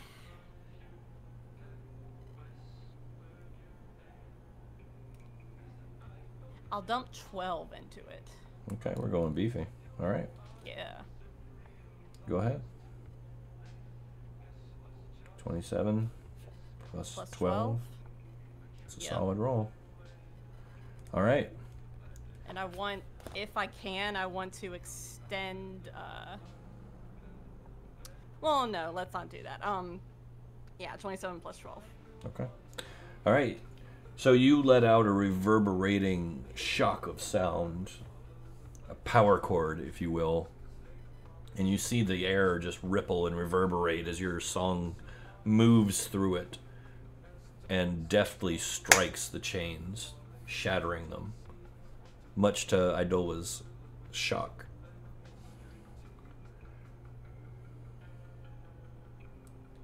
You have freed Goyne. What else would you like to do? Anything? She is going to run back to Elowin. Okay. She feels safe with Elowin. So yeah, that is going to be my turn. All right. Bryn. Can I Misty Step with the cog active? I assume not. No, yeah, it's stopping all the travel forms. Okay.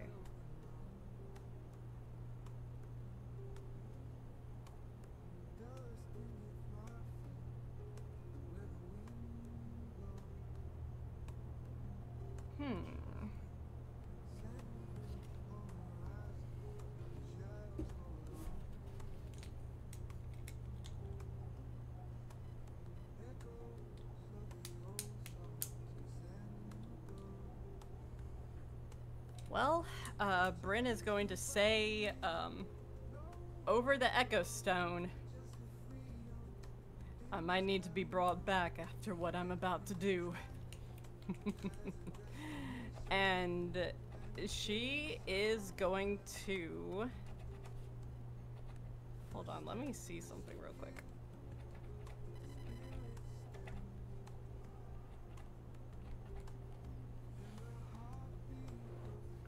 Okay. She's going to do this to Az. Are you casting a spell? Yes, you've got Mage Killer, don't you? I do.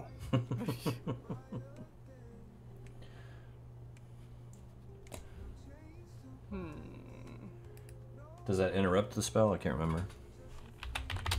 Or does it just give him his attack? Let's find it here.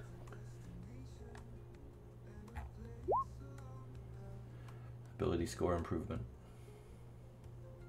Oh. Let's see. Actually, that misses. Oh. Okay. It doesn't say that it interrupts it either. It just gives a chance to break concentration. Yep. Yeah, So no. you missed. So you missed? Okay. Okay. Yeah, because I got a +5 from... Yeah. Okay. Wisdom save? Wisdom save. Damn it. Alright. Successful save just ends at no damage, right? Yeah, basically. Okay. It was a good try. Yeah. And you still dodged the hit. Yep, but I and- mean, his turn is next, and yeah. So that is a reaction, though, right? Yes. So you could move without attack of opportunity Yes. if you want to. Well, I just still to be have fair. another action because of haste, so I'm going to disengage and get the fuck out of there. Okay. You don't have to disengage Yeah. if he used his reaction. He has no attack of opportunity. Yeah, Oh you- yeah, true. You could just dash if you wanted. Yeah, so I will do so. Okay. Go ahead. Get the fuck out of there. All right. So Bryn moves. All right. As you are up, keep in mind you have the slow defect on you. What would you like to do, sir? Slow. Just to- Could you refresh To my memory? remind, I'm sorry, one second before you get your turn, and just to remind Hannah, you still have Bigby's hand up, and it is a bonus action to do stuff with Bigby's hand. That is true. So, what I'm going to do is interposing hand to protect myself. Okay. Actually, wait a second.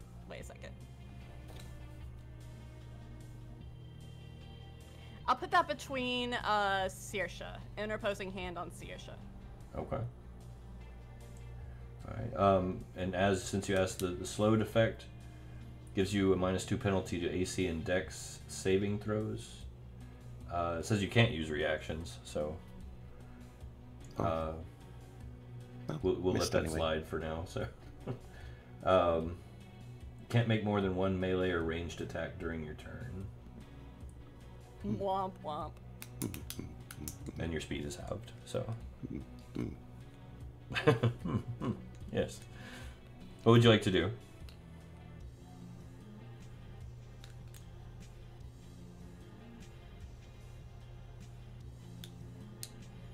Seems Elowen is the source of your trouble at the moment. It kinda does.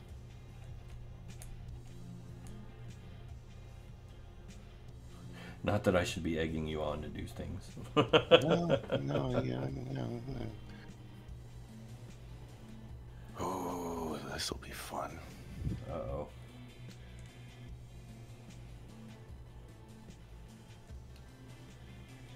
All right.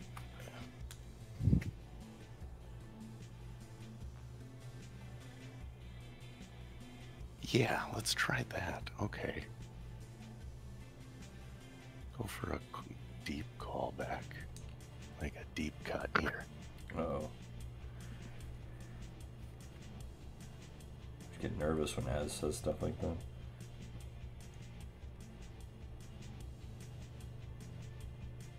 I'd like to tackle and cuff Elowen with the cuffs that bound me for 200 years. Ooh, the deep cut. Let's go. Powerful maneuver. Let's go. Okay, I'll give you a try. We're gonna work this like a say grapple.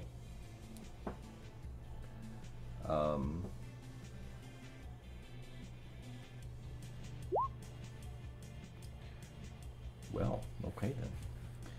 Let's see. Remember to apply the minus to that.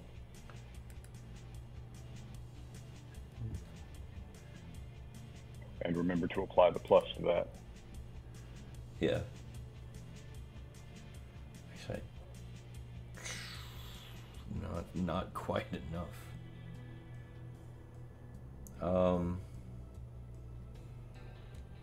Not quite enough. I don't know if that's going to be enough to quench a god's power, though. Yeah, that seemed to I'm sort pretty close. Here, I'll tell you of. what. I mean, All right, yeah, we're going to do it this way. All right, Az. High or low? Always high. Oh, it is low. Oh. oh, red. All right, so you do slap them on her, but it does not seem to be enough to contain the power that she's generating. That was a good ploy, though. It's halfway rooting for you. It was a really good ploy. All right. It is Elowen's turn. I take it that was it for Az, right? Which that would put you right next to her again. Yep, only one because it's slowed. Okay. We are on Elowen. Okay.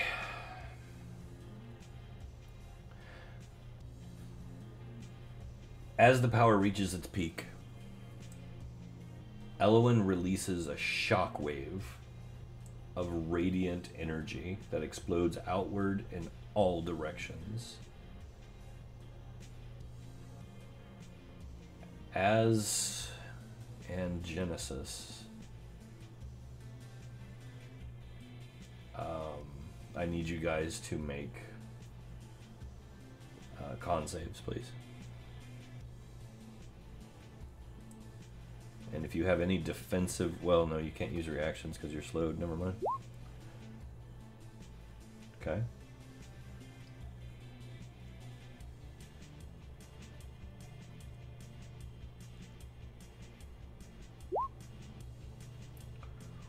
Oof. Do you have a reload roll or anything?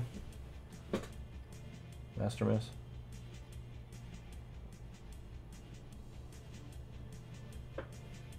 Master Miss?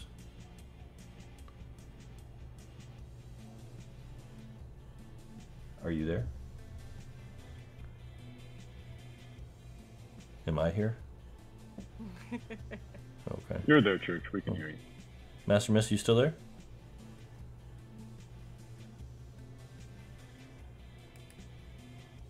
Hello? I can't hear you if you're talking.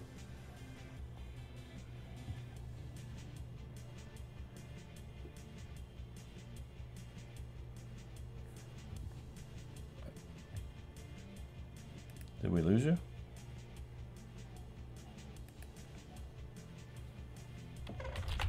I expect she would have dropped from Discord by now if her internet had died.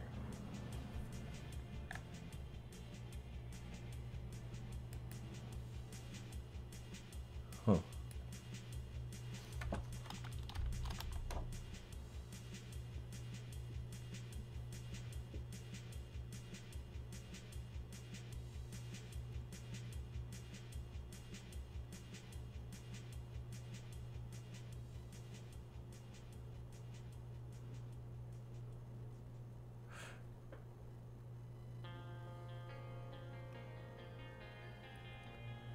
Yeah, I'm with you on that, London. I never trust Discord anymore. Womp womp.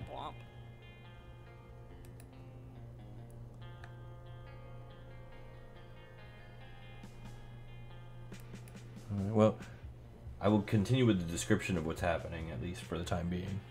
So the light encompasses the room. It's blinding and overwhelming. and Genesis, you feel this severe scorching pain come over you. And whatever your hit points are at the moment are reduced by half. Not permanently, I mean, you just take that much damage. Your hit points are halved.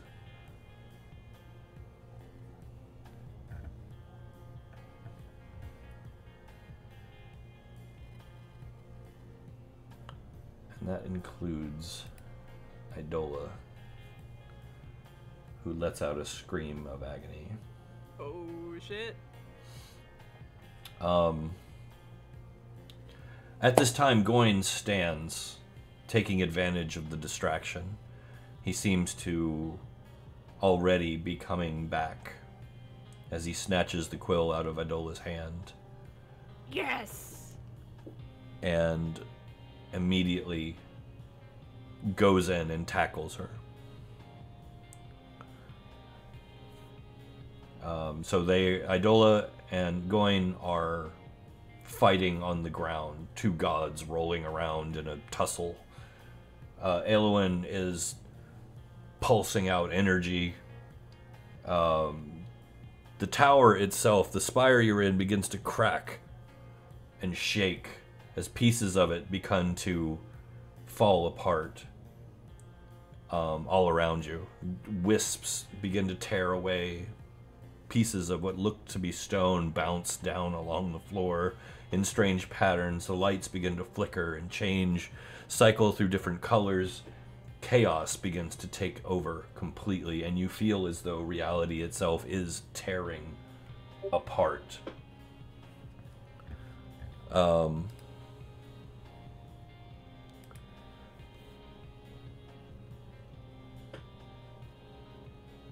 In this moment,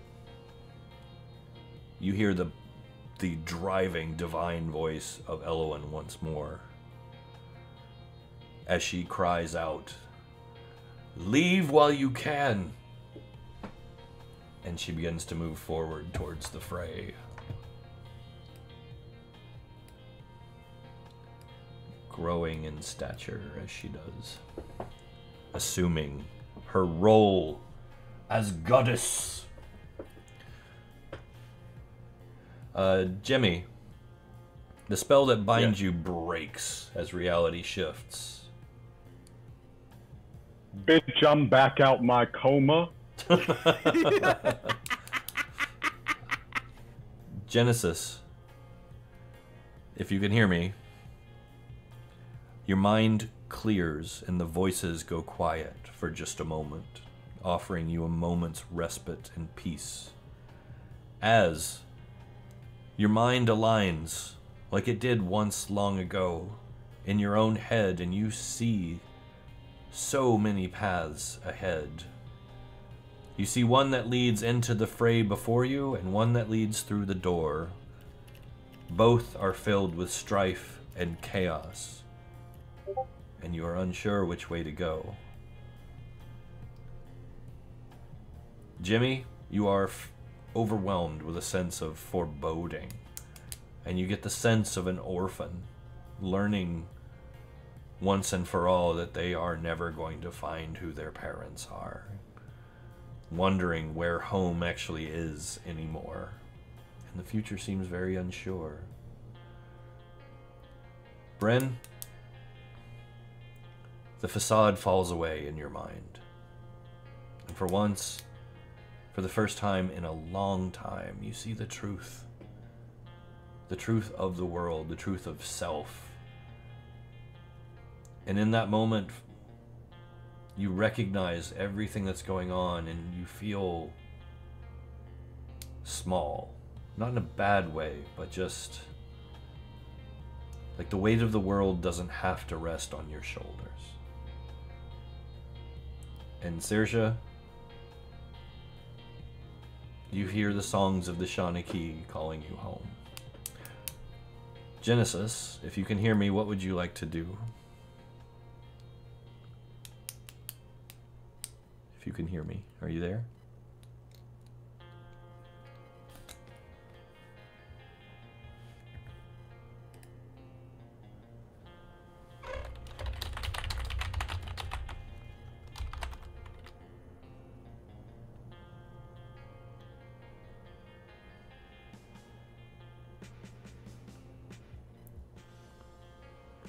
Oh, I think she is having problems. Rip.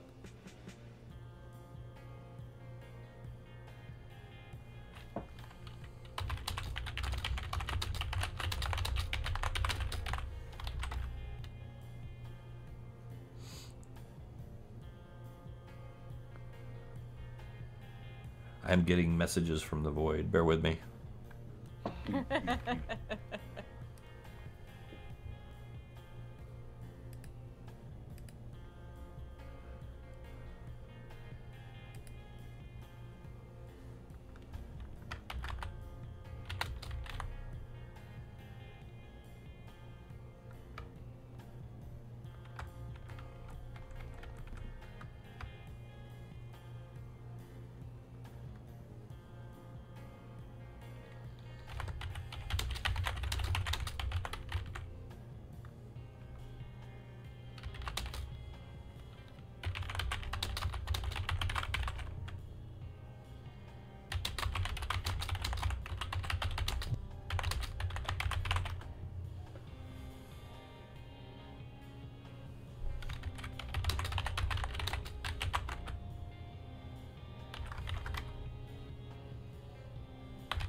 Okay.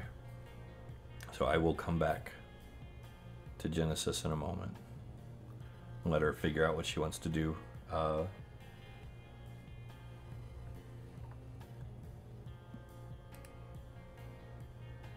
Jimmy? Hello. Hello. Given everything that's going on around you, what would you like to do?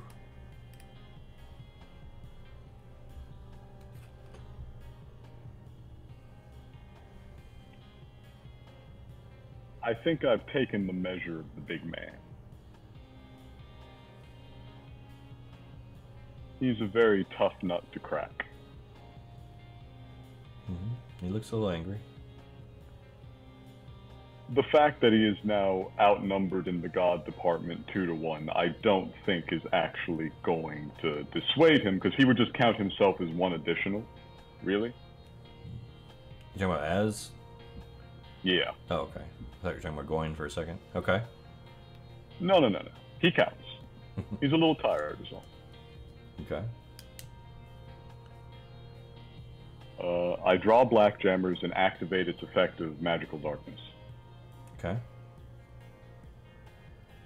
I leap at Az. You still going after Az? Yeah, I'm coming at his face. Okay. You'll hear over the echo stone from Bryn. Jimmy, let's get out of here and let's let the gods handle this.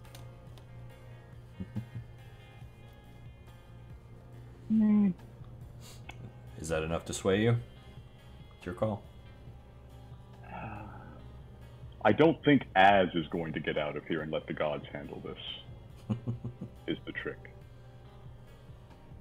Don't know if you're on mic still, Ginkgo, but He is currently muted. You unmuted and then remuted. just checking on him. I know Ginkgo. He probably has things to say in response to these accusations. So what are you doing? Oh, sorry. Go ahead. I'm not in the thing, so I can't. Oh no! That was all out of character, obviously. The other stuff I said. Not in the thing. The mind link. Oh, The actual the stuff. party. Yeah. The party line. Yes, this is correct. I still leap at him to obscure his vision. okay. All right.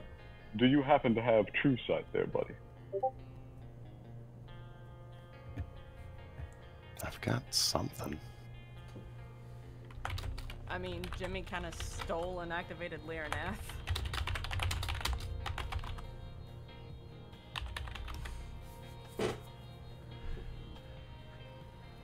Do you have any true sight or anything like that? I don't think so. I Okay. got whatever elves have. That's fine. All right. Anything else for Jimmy? You are encased in an orb of magical darkness. I have advantage against you. I'm gonna give you a pretty good smack upside the head. Subdual damage, not killing damage. Okay. You can try. Go for it. Sure as hell can. I mean, you've got a minus to AC, so.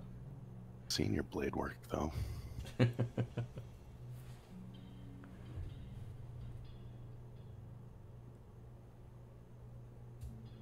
Oh, Discord is being wonky.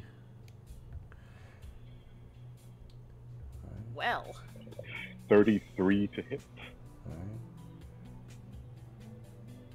right. Actually does. All right. And that is 60 subdual.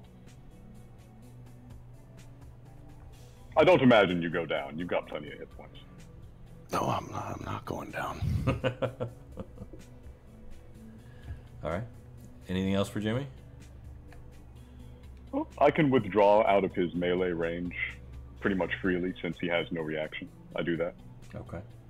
Over the Echo Stone, Bryn will be like, Jimmy, let's get out of here. First one's After free. him. And then I say to you aloud, so you can hear it as. Go on, get. I'm sure you'll live to fight another day.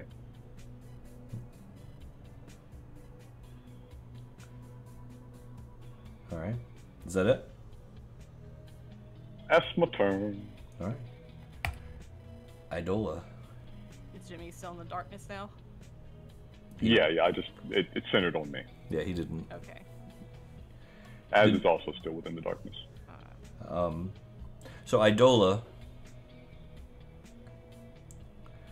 like, tears up out of Goyne's grasp. And in doing so, wrenches free and just barrels through Elowen. On foot, trucking. Boom, boom, boom. Big God is coming.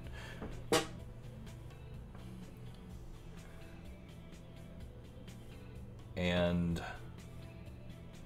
unless you are opposed, she snatches up Az and Genesis, one in each hand. Do either of you resist this? A ride with Goddess Mommy? Yes, please.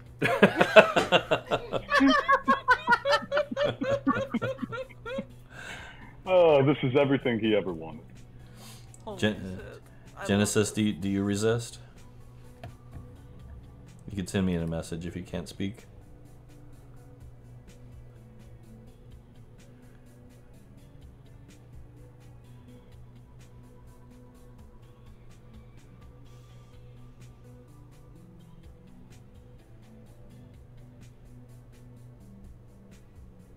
Ginkgo, are you familiar with the paintings of Goya? No, but I feel like Google incoming.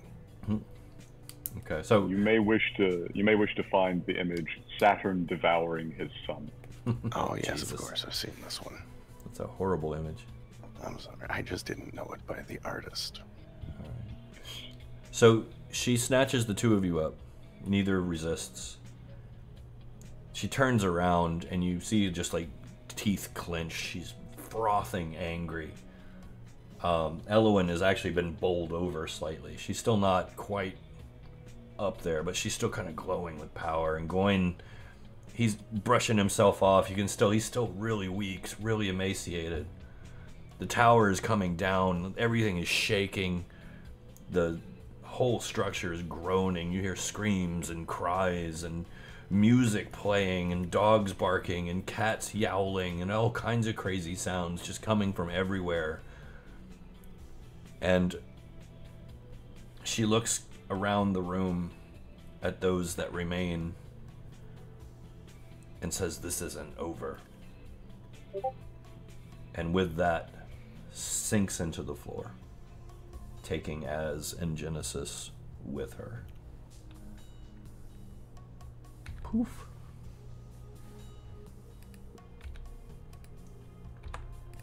Poof.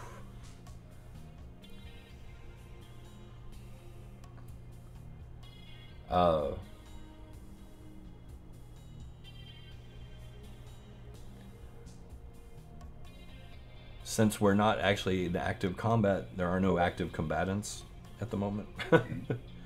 We can forego initiative, but I will say this. Elwyn and Goyne will sink into the floor after her as well.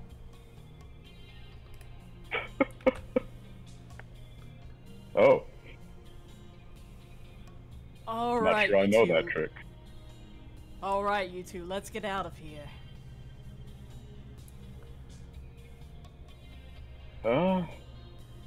Who is in the I lead? guess this fight has moved beyond. Who is in the lead? Bryn, I suppose. Side by side. Yeah. Well, the thing's falling apart. So give me a first through. Everything's crumbling around you. We can't go through handling. No, we can't do the Wizard of Oz, unfortunately. Ah, pity. I think Brandon's called first. Yeah, Bryn will go first. Okay.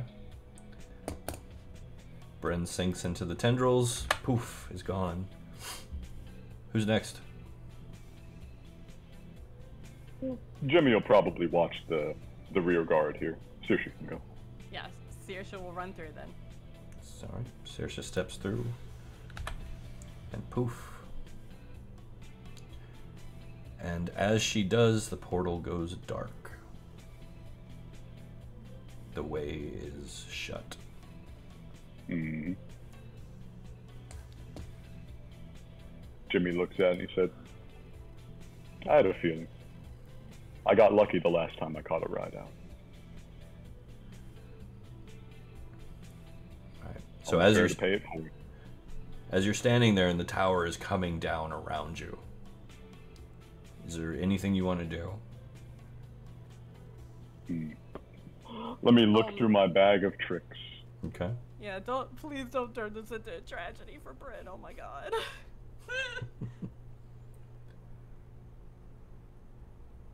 You know what I do? What? I disable the effects of the cog. I focus my mind on my out of your skin ability and I start to burn every charge of it. I'm trying to phase myself as hard as I can. We'll just see where I end up. Okay. So Jimmy, you do manage to phase using every ounce of power that you have. And you phase somewhere deep into the Dreaming Vale. Orphan territory, not Idola territory, but you're lost. Wandering. Bryn Yeah. and Saoirse, you step through. Each of you who stepped through the portal of your own volition has ended up in a strange new place. Wilhelm, you still here, Wilhelm? Yep, still here. Wilhelm, you step out into the ruins of Abattoir. Some buildings still smoking, corpses, bodies scattered all around. You step out into the ruined structure that was once the Hall of Benevolence. You could still smell the burnt, acrid smell of flesh in the air. Look out across the darkened wasteland around you.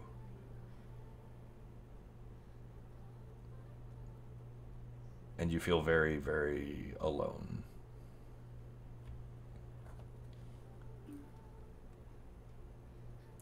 Where would he go from here? Give me a short epilogue for Wilhelm here. Wilhelm,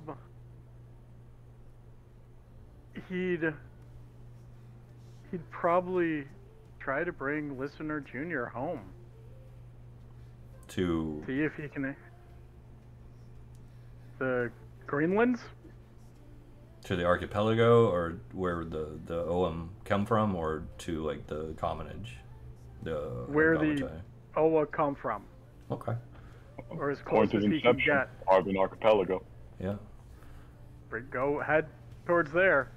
Okay. So Wilhelm makes his way through trial and tribulation, through much hardship and a long journey to the Arwen archipelago, to the point of inception, where he makes his way into the deep, strange jungles that, you know, cover the islands there. And he would be met by a very curious Ogham. Would Wilhelm tell his story and tell listeners' story? He would, and if allowed, not on it, because he respects that, but just outside of their homes, he would try to build a little place for himself. Okay. With a little garden and live among the Ogham, sharing his knowledge and learning from them. He would be welcomed. And would go on to be a well-known figure from the studies that he was able to glean from working side by side with the Ogham and the hive mind, through being able to somewhat categorize the plant forms that grow there, mutating as often as they do. But he would probably discover several new medicinal breakthroughs and whatnot, and he would go on to be fairly well remembered, although always haunted and always keeping to himself, something most people would probably never understand completely, because that's probably not a story he would tell often. And it's one that probably even fewer would believe. So, everybody, please give a big round of applause for Wilhelm. The man himself. He was Friend Wilhelm. He was the moral compass, the sense of hope, the healer, first one in, last one to leave, never deviated from his cause or principles. Fantastic playing, fantastic player. Did a great deal over the last 5 years to help flesh out not only the Bechtelite, but the benevolence themselves. So, thank you, sir. Thank you. Let's see. Uki. Still with me? Yes. Okay. Uki, you step out somewhere amongst the God's Teeth Mountains, way up in the higher altitudes, on a ledge, cold and icy and alone. Your armor in tatters, and even you in this temperature, you still feel the cold, like not a lot covering you. You're still hurt, still hurting, still wounded. And of course, only Uki knows what's going on in Uki's head, so what would Uki do from here?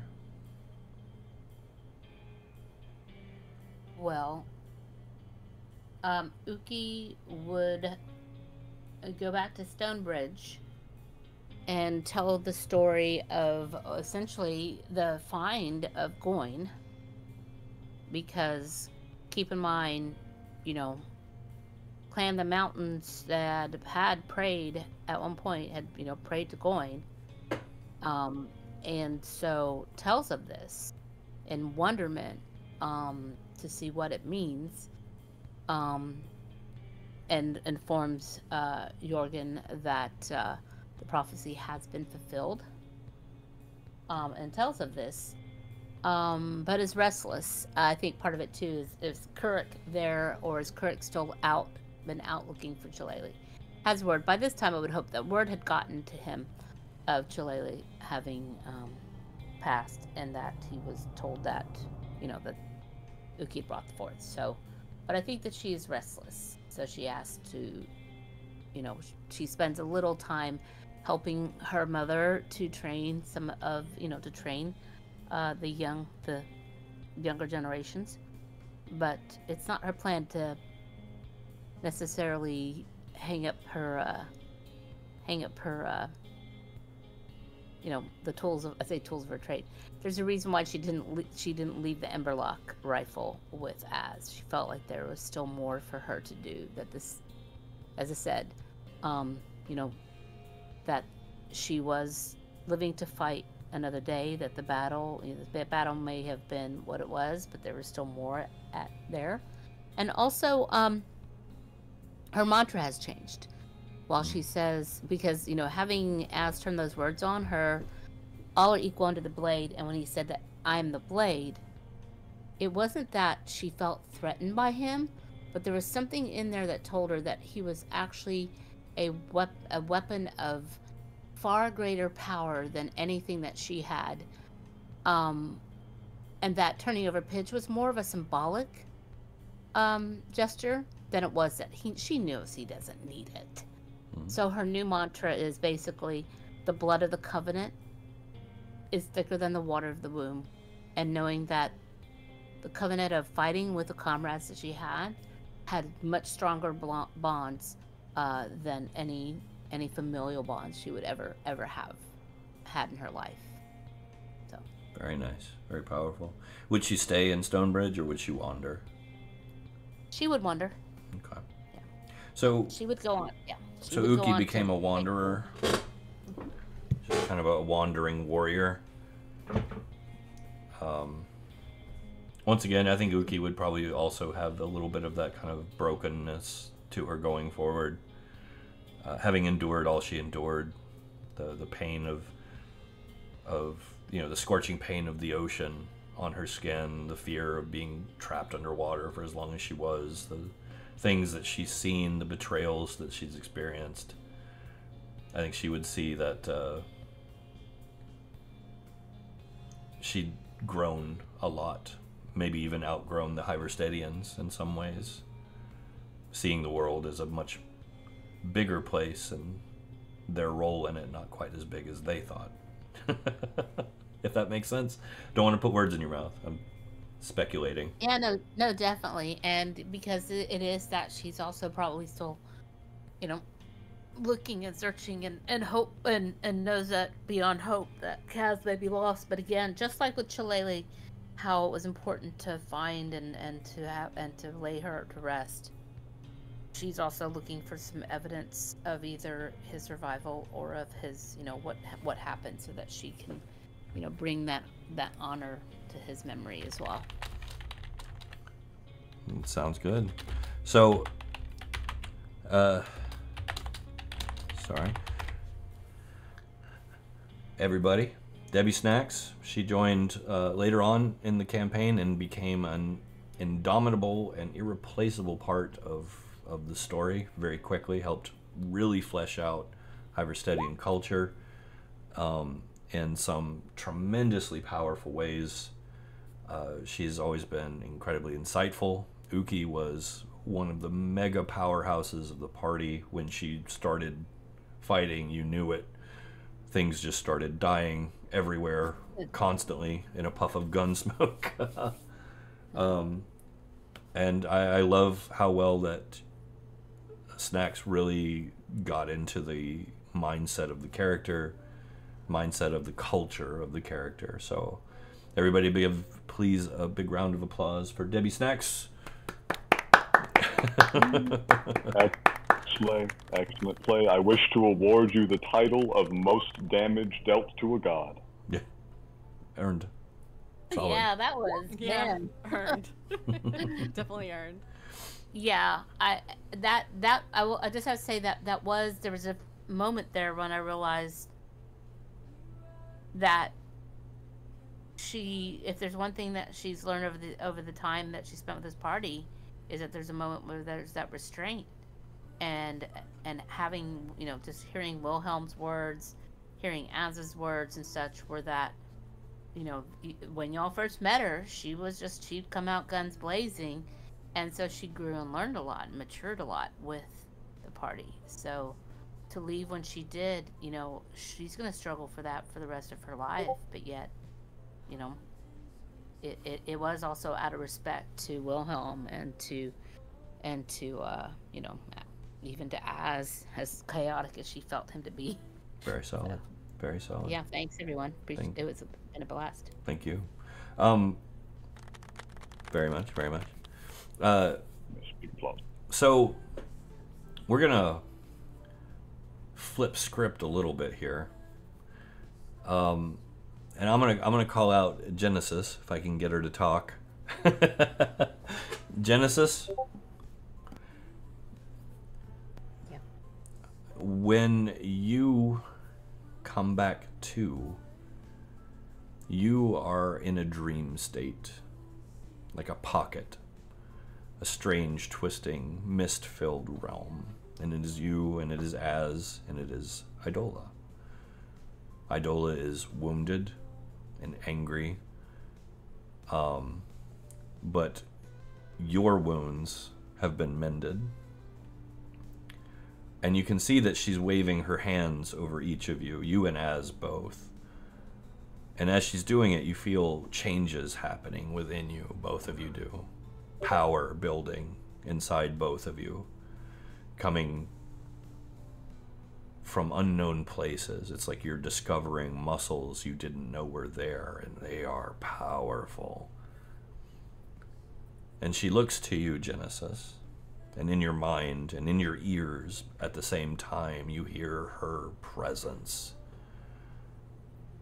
And she says, Genesis, you have come a long way, and you have shown me great dedication and wisdom and tremendous potential. Will you be mine?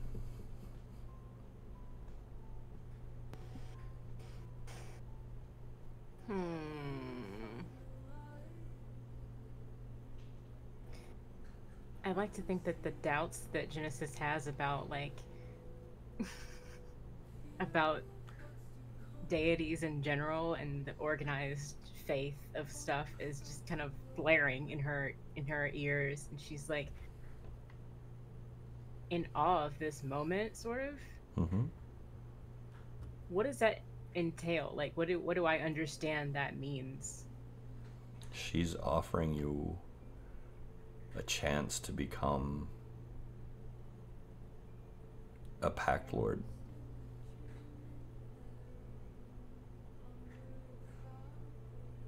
A Pact Lord and a Minimalist at the same time, or would I lose those abilities? You would become something new. I mean, something OOC that we will sit down and work out individually later for lore purposes. But yeah. Fair enough. I think that this is the good ending for Genesis. You know, she has a lot of hopes for how she can help others and how she can influence the narrative in her own way. So with a little bit of consideration, with not too much, like enough to look into the near distance and sort of ponder what that would be like, she's like slowly nodding and will humbly accept this offer. Excellent. She smiles, leans down and places a kiss upon your forehead, at which point you feel your body shift and change, and your mind as well with it. And you drift as though into a deep sleep. And when you awaken, you will be something new.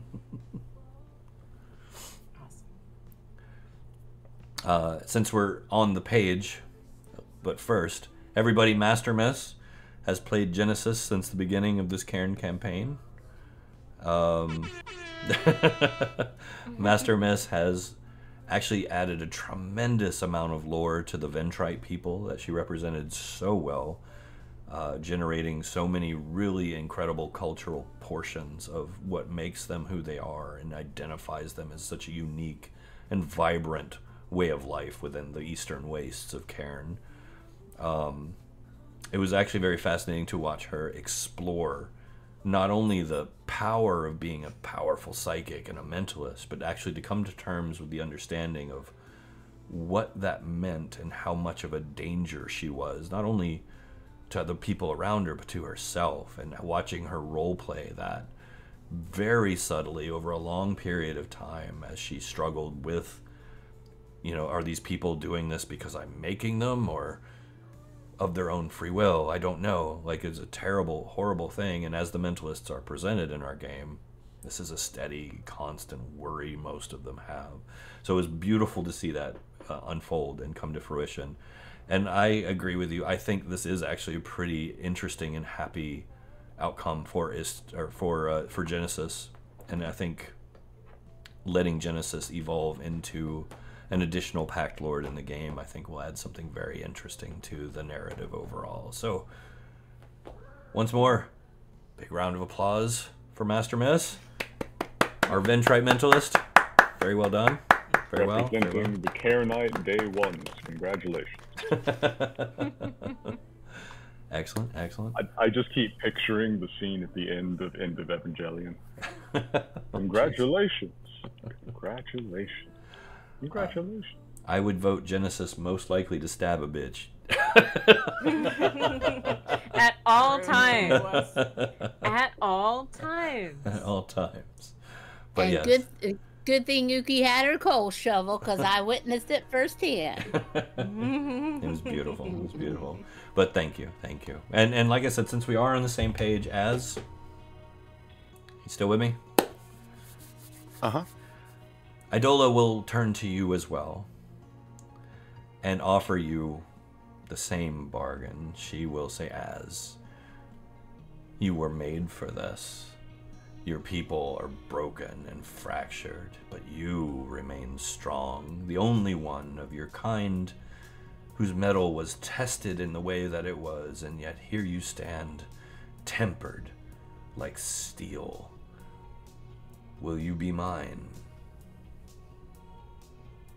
As you've designed it. Good. Forever and always.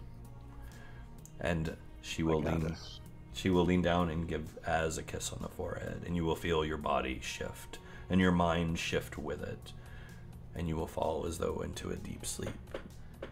And when you awaken, you will be something new.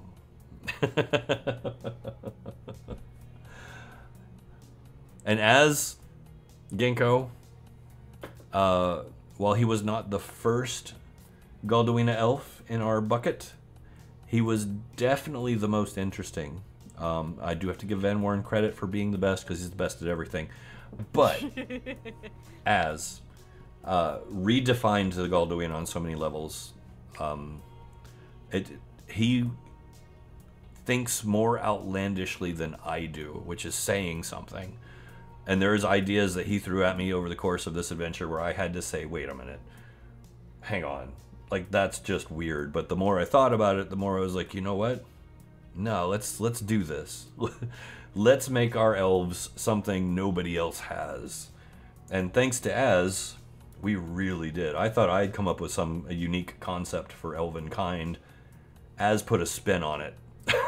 It was a really fun character to play. He was fun to watch. And you gotta level with me, Az. You gotta level with me, Az. Mm-hmm. The heel face turn. Day one or 3 months ago? Day one.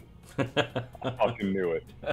Day one. I told Church I wanted to pull a magical glaive out of like the air and like a paladin warlock, like a hexblade warlock. And he says, well, there's not, it doesn't exist in here. And I said, oh, okay, well, and he says, but. And then I saw this picture, and I'll put it in Cairne chat again. And I used this as the original character concept for him, right?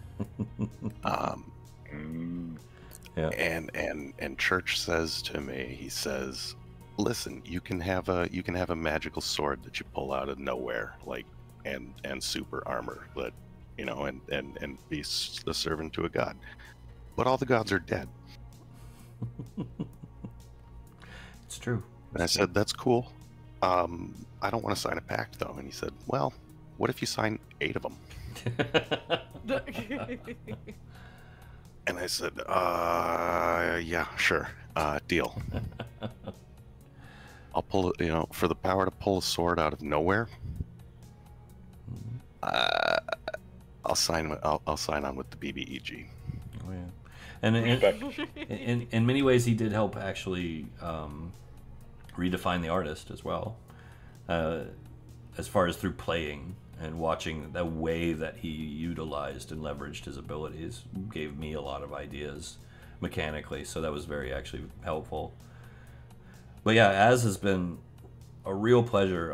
For those of you at home who may not know, all the elves in our game suffer from a form of insanity that I call the spectral fragmentation, due to the events of the cataclysm that led to their spirit tree getting withered and almost destroyed. They're all born crazy, basically. So, can I ask on the subject of stabbing a bitch?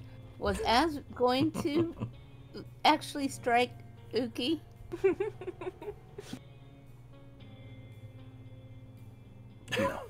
Well, okay. So, as is, I don't know if anybody ever picked up on it over the course of like the whole campaign, right? As never struck first. True. I don't remember them ever doing it.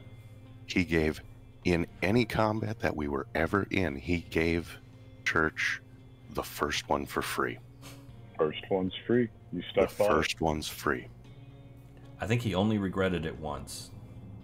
Eh, Not the Phaedra one, although Yeah, that was no, that not was the Phaedra hilarious. No, but that was hilarious. the and feeble mind. Perfectly within narrative. Yeah, The feeble mind. the feeble mind. Shouldn't have taunted that one. But yeah, no, you did fantastic. And like I was saying, like, so it's one thing to roleplay an insanity or a mental divergence of any kind, and it's very difficult to give it justifiable reality to make it seem realistic. Like when you had Van Warren, he did a great job, and his main insanity was just that he genuinely believed that he was the best at everything, no matter what skill or ability, he was better than you. And that was funny, and he did it really well. Az's insanity was really subtle, but it was the sense of ego and power and self. Like, he believed he was a god from the moment you broke him out of the wall. Yeah. And that was really fascinating to watch that insanity evolve or devolve, depending on your point of view, over time, until we got to here, and he's like, okay, this is my shot. Everybody clear a path, because Daddy's coming home. So that was fascinating to watch. So yes, please, let's... I mean, there was also a part, like, I feel like I should explain. Like, he was on your side. Like, he was always on your side, party. Until we walked into Idola's room. And in that moment, it clicked that she was his patron. That cosmic level of insight, he really put it together just in that moment. He's like, wait a second. I steal from the 8 Pact Lords. Wait, they work for her. Her power feels just like oh, fuck, what did I get myself into? Let's go with it. Which was great. The sense of dread that dropped when Az turned. Like, it was palpable. You could feel it. It was beautiful. But please, let's give Az a round of applause for doing more damage to the party than I did. Hell yeah. Hell yeah. Big up Wait, to the what? big man. Big ups to the big man. Oh yes, as Ginkgo, you have been fantastic. Hell of a ride. Definitely. So tough to stick with. Jeez. So, let's see here. Keeping in stride, Saoirse? Okay. Saoirse, you will wake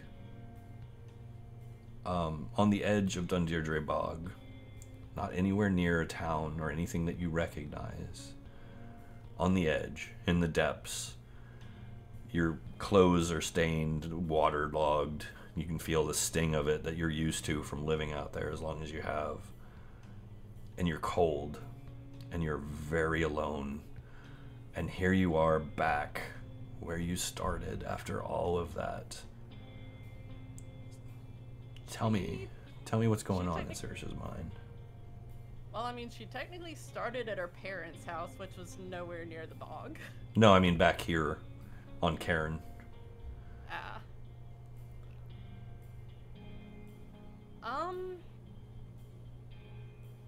Well, I think she would.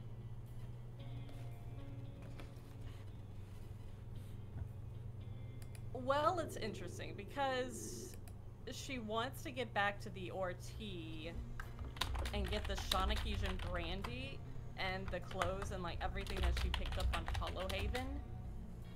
And she would want to get that and right by her parents' house.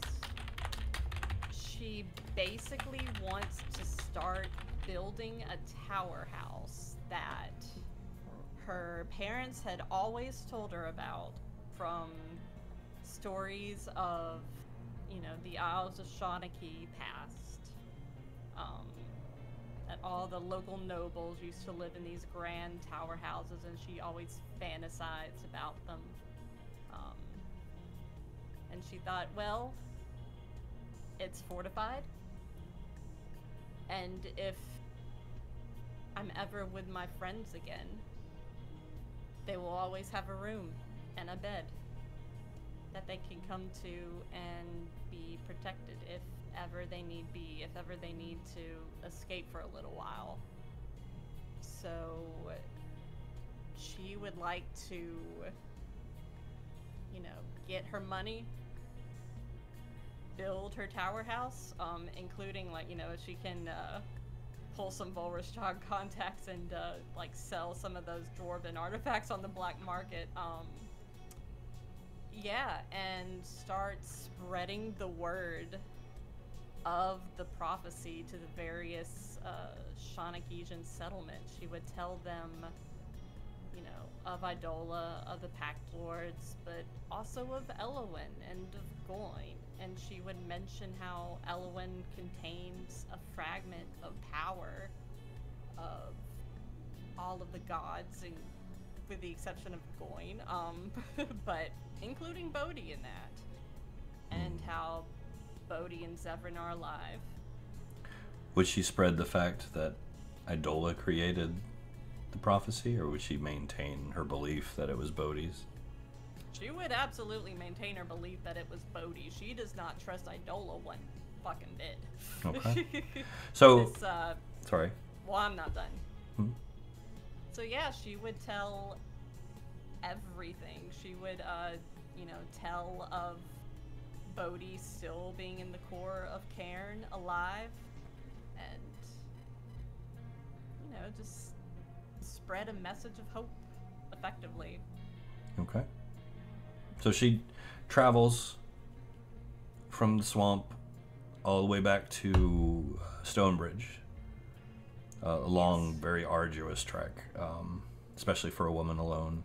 Not a woman alone, but, you know, just anyone alone. A level transition alone. Yeah, alone. It would be alone, no matter who you are.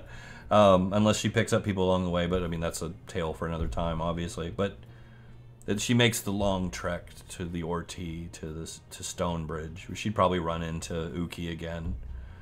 Uki might even give her accompaniment back. I don't know. That's, like I said, epilogue story. Yeah. Definitely. I've got my epilogue that I want for Saoirse right now. Yeah. But it would be a long trek, obviously. As far as what she achieves when she gets back, it would depend, obviously. As far as the long term, you know. Yeah. But yeah. Prem here has done a great deal of adding to the Shawnekeesian lore over the course of this adventure. Striking amount, actually. Written a lot of fiction. Added a great deal to the tapestry and even the origins of where they came from. Reads everything. and has been with us since the very beginning. Saoirse is one of the OGs from the Cairne campaign. So, we do really appreciate that. So, let's give a big round of applause for Prem, the OG Shanaki. OG Shanaki. Well done. Well done. Welcome. Thank you. All right. Excellent. So, we've still got 3 more. So, bear with us. Don't go anywhere. It's been 5 years. I'm going to come back to Istu for now. Istu? Yes. Istu, you stepped out through the portal of your own volition.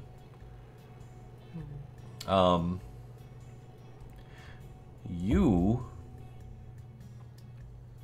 find yourself on a very strange small island in the middle of an ocean. And central to this small island, in the distance, you see this huge industrialized city just pouring out black smoke. You hear machines chugging away in the distance. And then you can kind of see, like, strange-looking individuals mulling about the boundaries of this huge industrialized city. What would Istu do from here? Is there anything in this place that I recognize, or? Not at all. So you mentioned before we can't do the linking arms thing. The linking arms? When we stepped through, I would have hoped to have Cinder with me. That was the plan, anyway. At a time when things weren't crashing down. Well, since Simon isn't here, I will let that slide. That's fine, because I think he would have tried to follow, and it's hard to build an epilogue for poor Simon since he's missed so much and wasn't here. So let's give him a good send off, because we wish he was here. We love Simon. So yes, what would Cinder and Istu do from here? How about that? Well, we're on an island. The goal first would be to find our way to that industrialized shore. See if these people are going to be hostile towards us for coming out of the, water, basically, of the ocean or wherever we are in this place. Try to get our bearings and try to find our way back to Sigil. If that's possible where we are right now, who knows? I mean, who knows what planet we're on, all that stuff needs to be figured out, but one thing Istu has is time, so we're gonna use that to get back where we were. So says the Chronomancer. So says the Chronomancer. So the two of you would come to find that you are at the edge of a city called Obfuscina, run by a strange culture of people. They seem to have elvish qualities and use elvish words and names, but large portions of their bodies have been replaced by mechanical parts. They're very cold. They're emotionless, very blunt and to the point when they speak, which, I mean, Istu's at home, really, with this. I actually am. My people. Oh. I actually didn't expect this. Wait, you're not all up in your feelings like the people in Sigil? Hang on. We might be able to stay here. Hang on. Do you have food? What's your food like? They have food. It's very basic proteins and pastes and... Is your eye at camera? Hang on. There are some of those, yes. We can work on your diet. We can work on your diet. Get some cayenne pepper in there. All right. So we kind of get sidetracked. As long as you're willing to trade and maintain order and be a part of a productive part of society while you are there, you are welcome to stay within the walls of Obfuscina, as long as you do not go near the heart. It's off limits. Don't go near the heart. Mm-hmm. All right, the note taker has written it down. Let's go. But if they are willing, and Cinder is willing, they will be welcome here to stay and work and learn and trade. The bone dancers, as you come to know that they're called, are, well, not friendly. They're not violent or hostile either. Yeah. They'll talk to you So- if you have something to talk about, but beyond that, they'll pretty much leave you alone. Nice.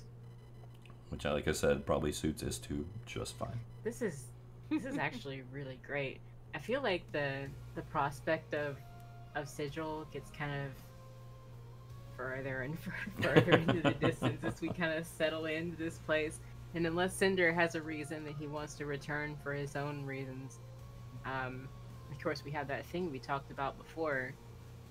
There's not really any urgent need to get back there. So, It's fair. I mean, if this is better. Mhm. Well, it is your epilogue, so we'll leave it in the air for the imagination and future writings. But everybody, once again, Master Miss, the Yonti Chronomancer, both of them. Most hats worn of any player. This is true. Also, What happened to the other one?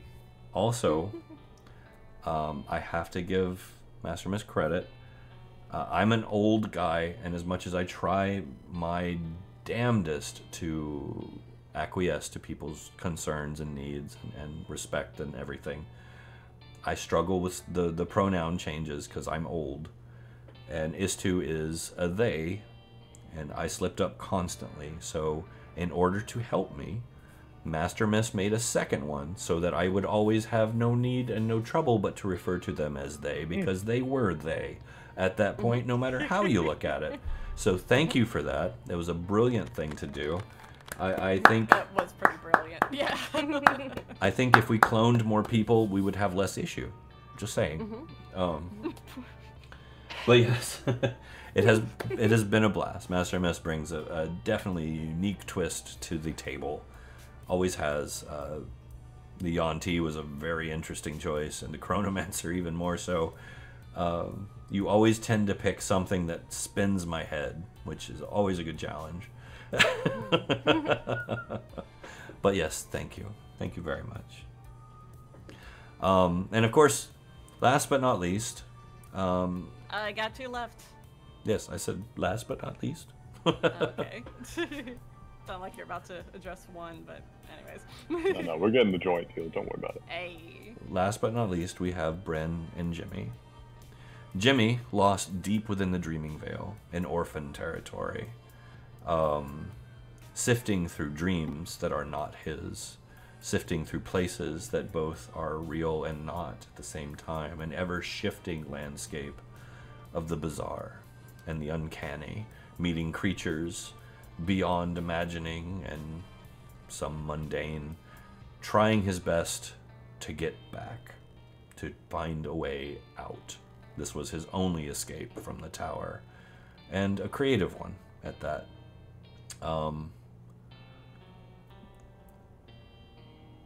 Bren, Yes. you would actually come back to Sigil. Oh, huh. Wow. God stuff. Yeah, apparently. So you find yourself in Sigil, and I imagine you spend however much time going forward trying to breach the veil, just as Jimmy would be trying to breach it the other direction. You would be able to Yes. communicate through dreams and visions, and even from time to time you using your abilities to hold seances, and Jimmy using his abilities to kind of shift in and out of realms himself, both of you being fairly powerful individuals at this point. Now, I could very easily just say eventually you find a way, you're reunited in Sigil, and you have a happily ever after. but I don't want to entirely dictate your epilogue. I know you had plans for the two of them. Mhm. I imagine eventually at some point you would manage to breach the veil and pull one of you one way or the other, depending. Would you like to Jimmy? express some of that for me? Yeah, Jimmy has been a creature of obligation for a very, very long time. And with this, he has finally kicked the habit. This was his duty. His duty is fulfilled. He did what he could to restore his goddess, or in this case, his goddess's progeny, to her rightful place in the world. He did what he could for the people of Cairne. But having met the people of Cairne now, he didn't exactly come away too impressed. The Shawnekeesian was alright. Oh. Fair. He's going to Sigil. Okay. Bryn would pull him through, embrace him in a ginormous hug, and tell him welcome home. All right. Finally, I could use one of those. No need to get back into the detective business, of course, and I'm sure some old enemies are still hanging around that might need dealing with, but we'll find a way. But for the time being, you have my house. We'll go take care of the Wiggle Tongue. Let's live a calm life for once. I could use some quiet, I guess. I think I could use the same after all this. Very much. There you are, Church. So you have your ever after epilogue once again to be written, should you choose to. Now, of course, we know Prim already, as I've said. Ghost is probably one of Prim's favorite characters. She's put a lot of time and effort into backstory and development of who this individual is in game. But I really want to give a special shout out to Jacob here, to Jimmy. There's a reason I saved him for last, and that is because Jimmy, out of all of these characters, is the OG. Jimmy was there at the beginning of this, all those years ago, lived through the cataclysm of Cairne, escaped to Sigil, started a detective agency, lived through one of the grandest conspiracies that Sigil has ever seen, boarded a ship, went through the phlogiston, came back to Cairne, and basically went toe-to-toe with a god. So The things I've seen. Jimmy you has people been wouldn't through believe. it. Jimmy has been through it. We're talking Blade Runner speech level, been through it. Yes. And he is the only character that has played every single session from the very beginning in December 2019 all the way to here at the finale. That's true. That's very true. Exactly. Oh, the many years. So I do want to give a big special shout out. Not many people ever get a chance in their lives to play not only a campaign that lasts this long, but a character, one single character that makes it that long. As Jacob will tell you, rogues are broken. Rogues are broken. Rogues have always been broken. But I'll take this opportunity, Church, to hijack your thing here Go ahead. and turn it around on you. Let's have a huge shout out, the biggest shout out imaginable, to the Church Warden, our DM of many years, the faithful, the powerful. He only killed us sometimes. Nobody. Patient. Yeah. Was that that The in? patient. Yeah. The nobody has the endurance to run a 5-year 5th edition campaign of this level of detail, of this level of engagement, week on week, merging 2 campaigns at like the 3-year mark. Who's crazy enough to do that? This man. So, from all of us here around the table, digital though it may be, an enormous thanks to Church for your time and your company. Big Oh applause. yeah. Thank you, guys. Big applause. Thank you. I'm actually very flattered. Thank you very much. It has been a long trip, but it has been a very fun one. And through you guys, I have achieved a dream of developing my own game world and setting and mechanics and ways to antagonize. And I know I create a lot of horrors that probably haunt some of you. Yes. Only sometimes. Only sometimes. Sorry, not sorry. I really enjoy making monsters. It's been some of the funnest parts of this for me, is making new things to terrorize you with. And you guys, as a group, rose to every occasion. I have thrown some ridiculous crap at you. Monsters and traps and puzzles and conundrums. And some of the plots that I had spanned years before they came to full fruition. And you guys endured and figured things out. You always managed to, in many cases, outthink me. It's very difficult, you guys at home, having a party full of people who are smarter than you. Don't do it. Get dumb players. But yeah, you guys as a whole have been fantastic. I really enjoyed the experience. We are going to take a little bit of a hiatus after 5 years. I think we've all earned it. I have some projects I'm working on, including, hopefully before too much longer, the publication of the Cairne how-to play books. So keep an eye out for those. I'll be sure to post them on our Discord. Yeah, it's been a lot of work doing those. The World Anvil is huge. Compiling all that into books is huge. But, you know, I'm a nerd. What are you going to do? And I've got these guys who help me all around. If y'all want to get in on play tests, we got to test drive the system. So, you know, keep an eye on the space. Yeah, I will be putting some calls out once we get back to that point, for sure. And I know there's a lot of hiatus going on with Neon Lich right now, too. We will be coming back in full force eventually. Please don't give up on us while we enjoy our summer vacations and families and all that. We will be doing short runs. I think we are going to be coming back some Hooker Hoedown, Hunt Showdown sessions that we'll be streaming. We might do some PAX Day if that picks up. Some Once Human if that picks up. Who knows? We'll be doing some gaming. So stick tight. We may even do some movie nights and that stuff. And I'd love to see you all there if you do. So hide your friends, hide your wife. And all that good stuff. I do have one thing I'm going to share with you guys. Some of our players may have heard it. This whole thing started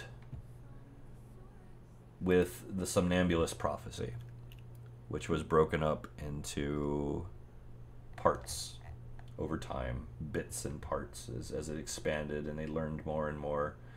And no matter what you believe it came from, it was extremely relevant and was an underlying theme for the entire campaign.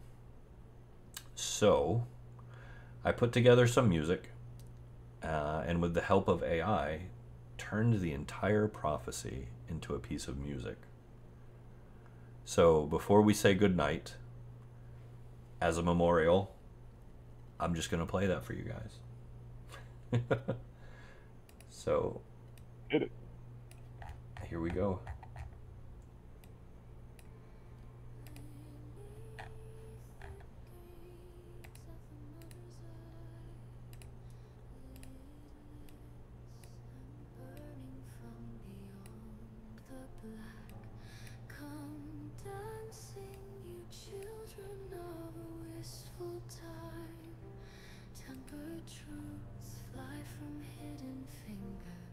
Voices from another time.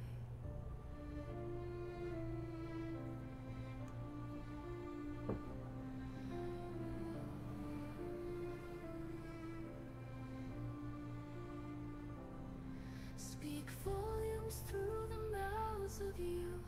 Find the crease beyond the wall. Name the doorman resting there, and in so doing, gain the key. On the nether side of the collisionous deep, above those weary riven eyes, in the steely maw of the black moss collectors, where a life may cease yet never dies. Break the vase and gnaw the meat until the seven they arrive. Then lay your head upon my bones, and in that moment hope revive. Though alone and racked with rue, the sweetest singer Faye remembers you. Tell them using my ancient words of the eyes that shine so deep, for down beneath the blackened rays, an open door still yet remains, and through it leads all lines of fate. For you commune with the dead, and when you wake from timeless sleep, you will stand upon the mother's head.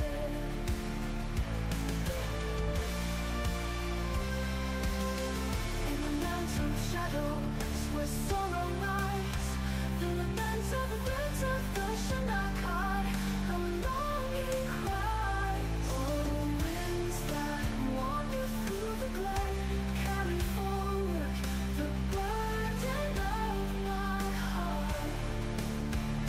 Peace rising, the moon ascends. Death upon my soul, and with thine eyes I am returning, seeking a place for life to leave behind. Beneath the canopy of trees and tears, the call of loneliness, the silence of speech through the eternity of wolves. Destroy the shadows, send forth compassion. Peace rising, the moon ascends. You will stand upon the mother's head, in the mantle of shadow, a mother's head. In the mantle of shadows where we said, death upon my soul, with thine eyes I am returning, seeking a pledge for life to leave behind. Beneath the canopy of trees and tears, the call of loneliness, the silence of speech through the eternity of walls.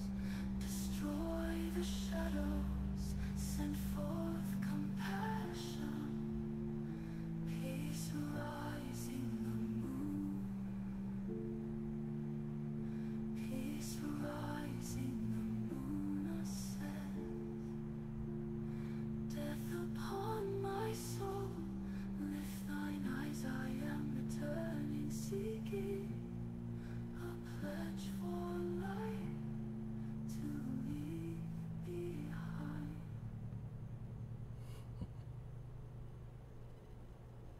Nice. So, with that, one final time, I bid you a fond adieu, good night, Thank you and farewell. It was an honor to create all of the art for the streams and the thumbnails for this campaign. It is one that I have loved, and doing all the recaps and everything. I have really poured my heart and soul into this, so thank you everyone for watching and enjoying us, the fruits of our labor. Good night, everyone. Good night. Good night. Good night. Good night. Good night. Good night. Good night. Good night. Night.